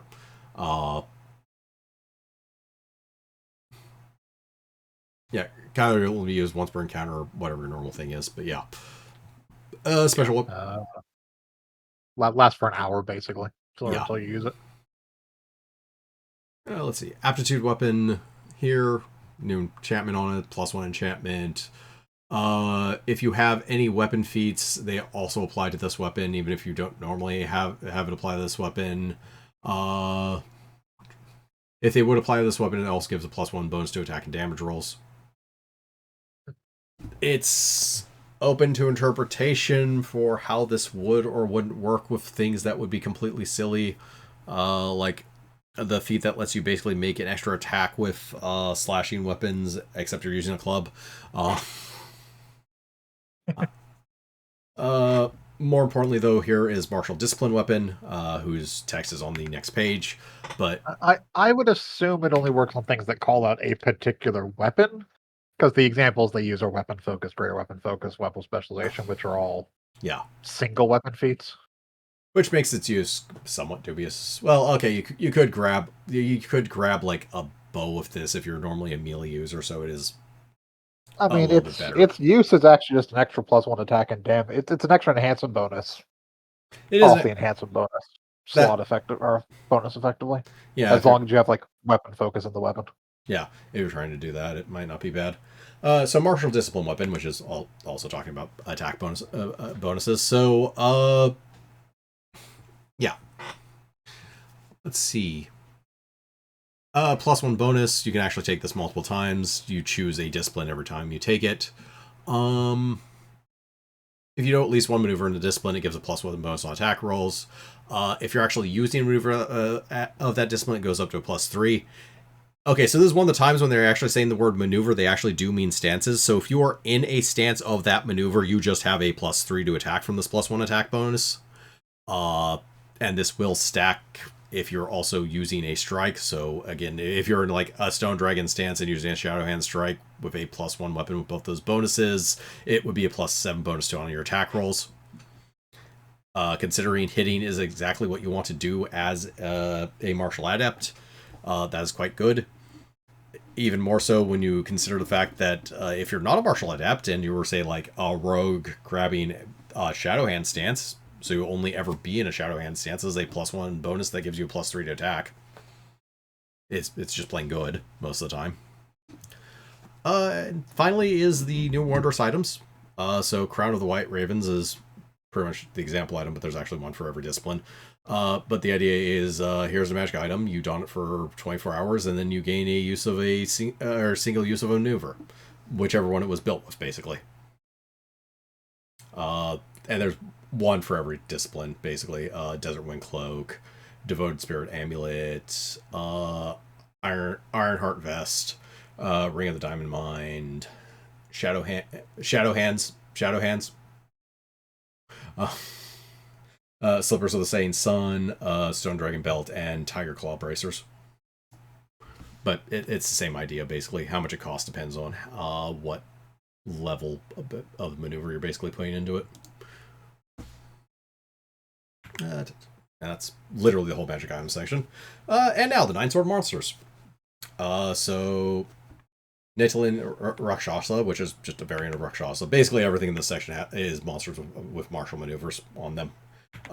These are more notable because they actually are variant. They're not just the usual form of Rakshasa, but actually some variant forms as well, which I found kind of neat because I believe that's actually closer to where Rakshasa actually were.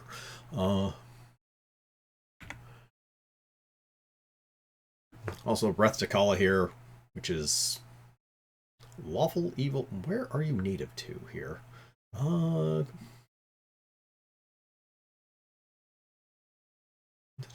Ecology once. Oh, that's right. You were months. Infernal Plains, Curse of Archdevil, Rebel.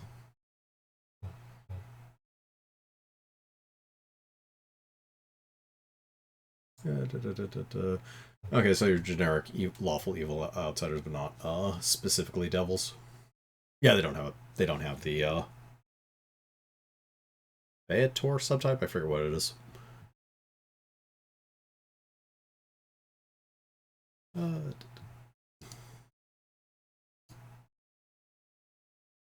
yeah. And finally, Valkyries. Because why not? That works well for sword stuff, I guess. I didn't skip on anything. Those are all three of the monsters in the monster section. So yeah. Hey guys, that is finally the end of this book.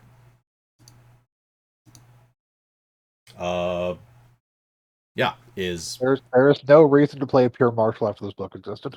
Yeah, exactly. Yeah.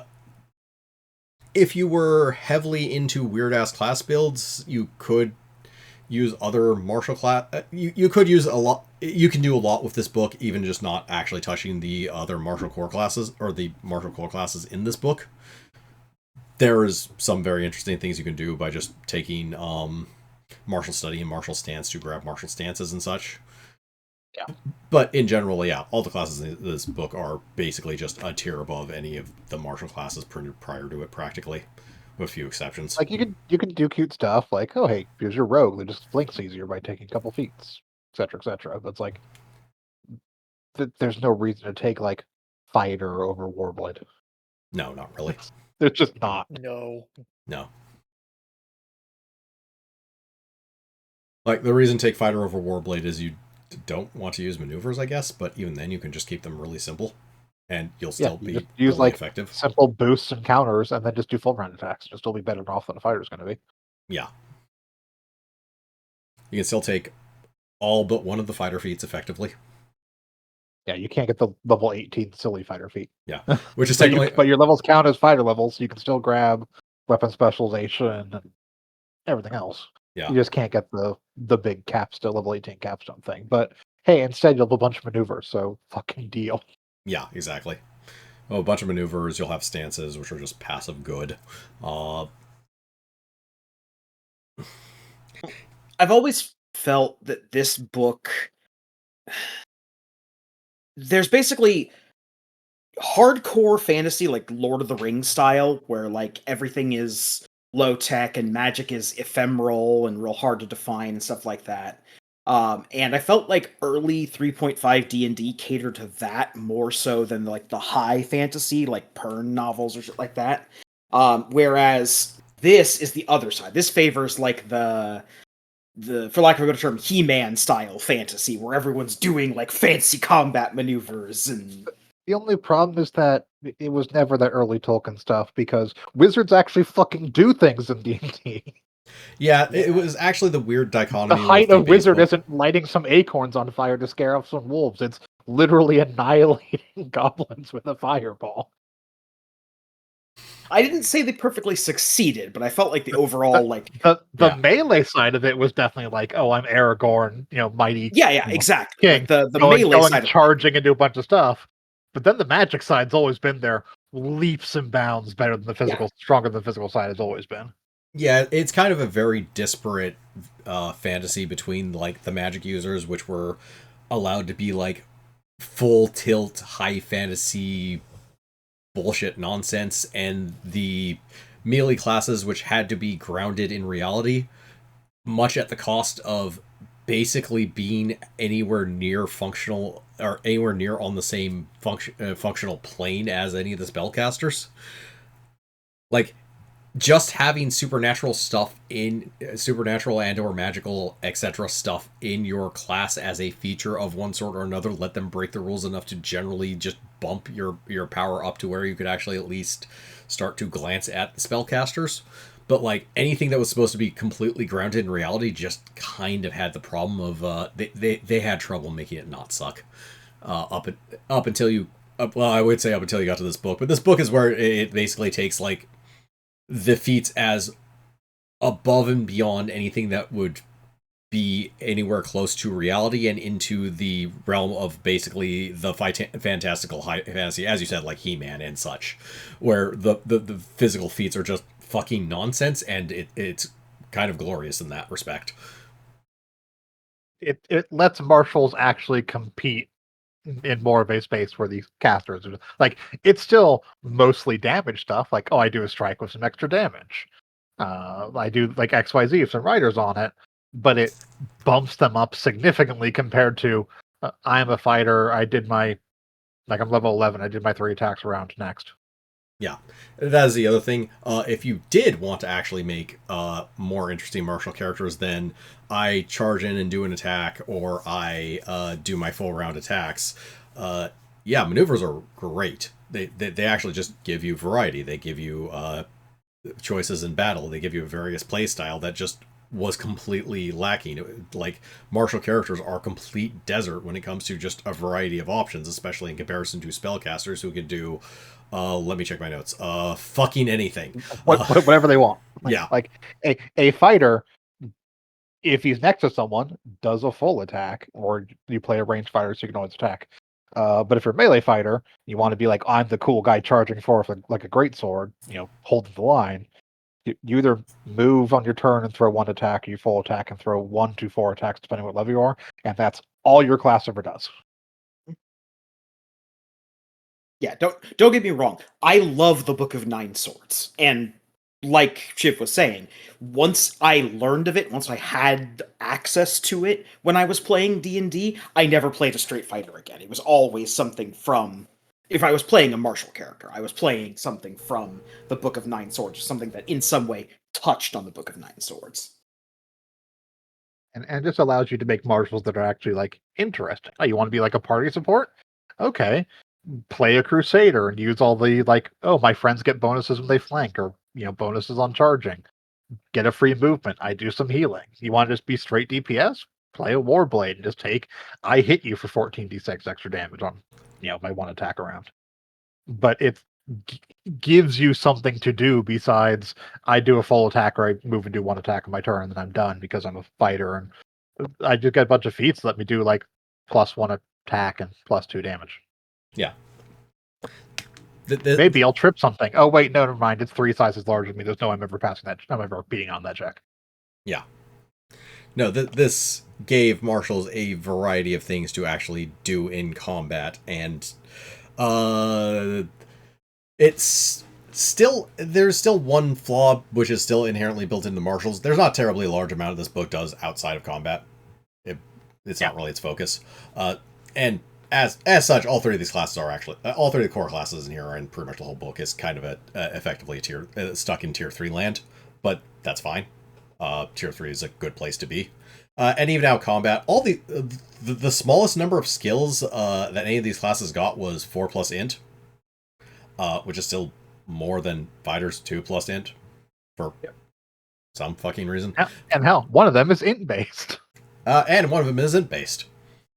And one of them is 6+ int and actually gets a good variety of skills to choose from. Yeah. Yeah. Like, the key skills for that they somewhat but not really focus on for their disciplines varies a decent amount, but most of them are physical, so that's not as much of a thing. There's like sense, motive, and I think intimidate for figure which one with Devoted Spirit was, but yeah. But in general, yeah, you have some you have some variety of skills, but it's nothing here is focused outside of combat all that much. But with that said, they have a lot to do in combat, and they can solve various combat problems. Like if you're fighting a golem with its fucking annoying DR, and you don't have an adamantite weapon, but you do have the stone dragon strikes that overcome hardness. Hey, that's a nice tool to have. You strike in, you ignore the DR, ignore the hardness, get some damage in. And there is also like some out of combat stuff depending on what one you go into. Like you get the air walking on one of them. Yeah. It's not a lot, but there is little bits of out of combat stuff. And when you consider that you can do, a maneuver every minute or so outside combat. Yeah. You do get a little bit like it. Obviously, it's not the focus in any way, shape, or form. But there's the occasional little thing where it's like, hey, if I just can make a swift action jump check on my turn and always be in a stance that's always count as getting a long run. That's just some movement tech I can do on a turn to try and negate. I need to climb up something. I need to jump over a chasm. Well, I just do that as swift action with automatic getting my bonus. And little things like that. But nothing that the wizard, nothing on the level of the wizard just solving problems with magic, but still cute little things occasionally, depending what schools you have access to. Yeah. This is also the first book where you really see a very heavy focus on what is effectively encounter powers. It's not exactly the case with the two of the three base classes because they actually recover their maneuvers, but there is also a general amount of other things that are once per encounter, which are much nicer than like once per day. Once per day. Yeah. Yeah, giving marshals access to their things constantly, as opposed to like, hey, you got this class, you got this cool like capstone ability, you can use it once a day. Oh, you're fighting like 2 or 3 combats a day? I'm sorry about that. Too bad. Alternatively, every single level in your class, you get a once per day power of one sort or another. Christ.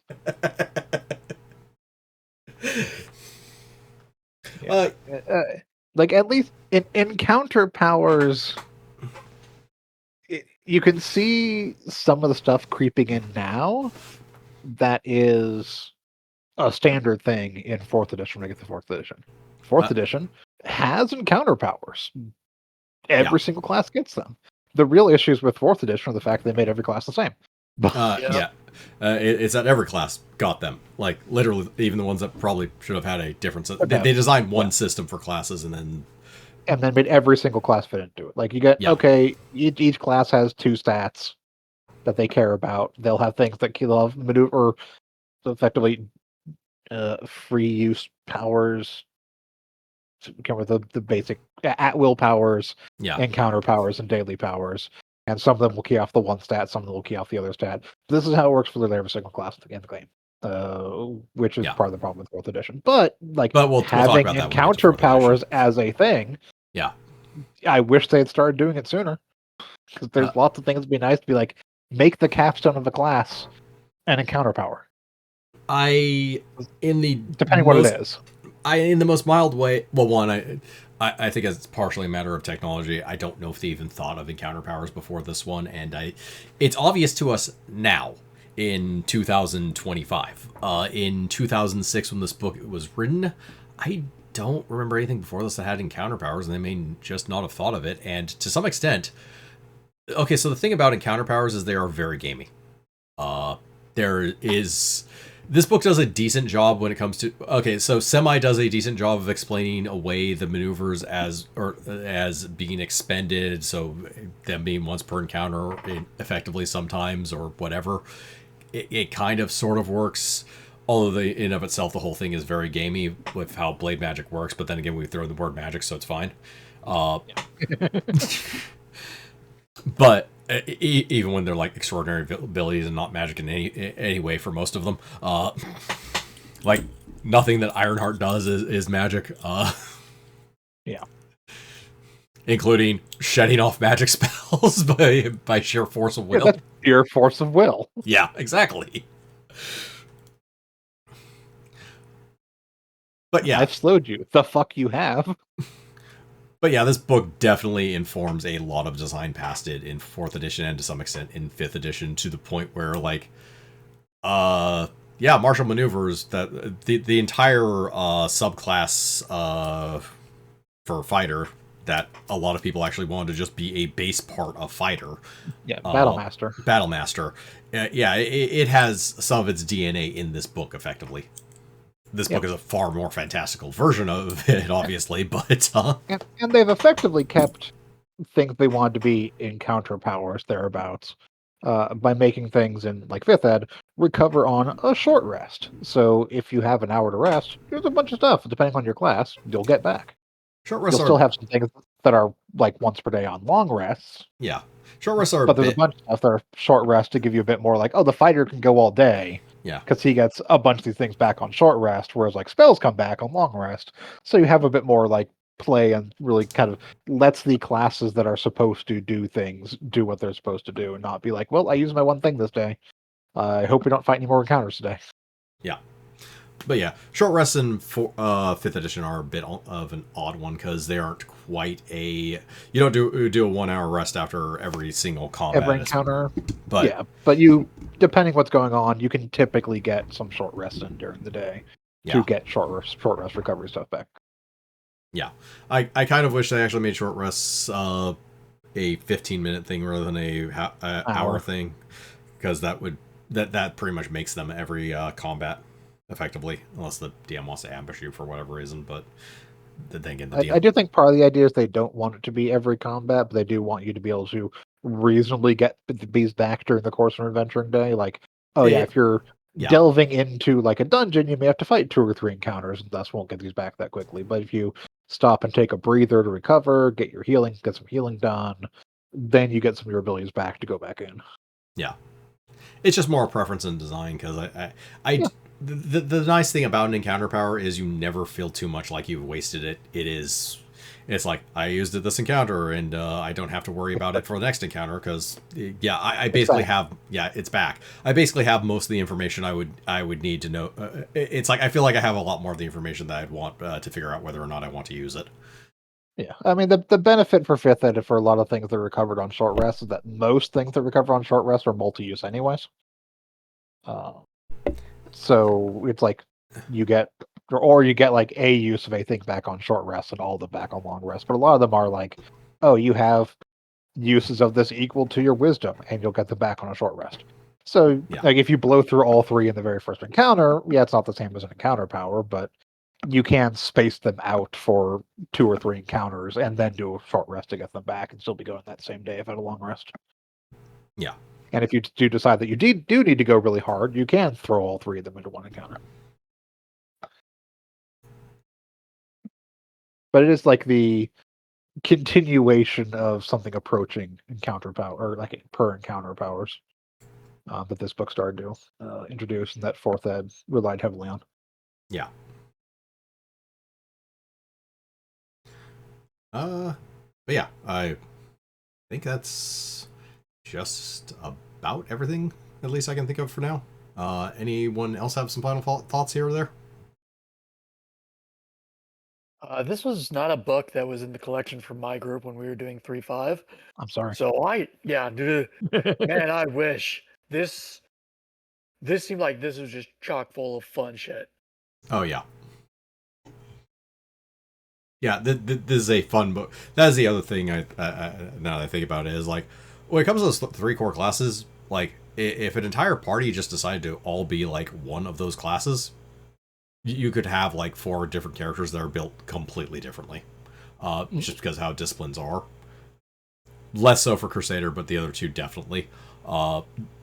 Just because of like what you choose for maneuvers, how you choose, what feats you choose, they all. You can build a lot of different ways with Warblade and Sword Sage, especially. Especially if you can figure out somehow how to like enlarge your size to like Colossal and start throwing things. Colossal might be a bit tough. I like to think big. Aha. Hey-o. I like them big. I like them colossal. But yeah, I think that's all we'll have for you this week, because it is past midnight even. So yeah, join us on Sunday for more Super Robot Wars 30 as we keep limping along until the end. Join us on Monday for more Digimon Stories Cyber Sleuth Hacker's Memory as we, I don't know, deal with the aftermath of whatever the fuck was happening in the main story, except we're over here on the side doing side story stuff. It's I'll discuss a little more on Monday, but basically a thing I've come to realize is that we're not getting involved in the big like save the world plot. This is solely a plot that is focused on QD. Yes. I mean, that's the point, but yeah. The plot for what's Hacker's Memory? Hacker's Memory. Yeah. It is its own plot. It just happens to take place while the things from the first game were going on. It's not really intended as a tie-in, really, or as like a directly affecting the plot of Cyber Sleuth. That makes sense. But yeah. And join us back here on Thursday when we explore Dragon Magic. Dragon Magic. Yep, Whoa. Dragon Magic. Dragon Age. Till then, I'm Vincent. I've been the Krampus. I've been Shiv. I've been Hunter Grain. And I'm Vincent, in a stance, which grants me hindsight, which is 2020. Oh my.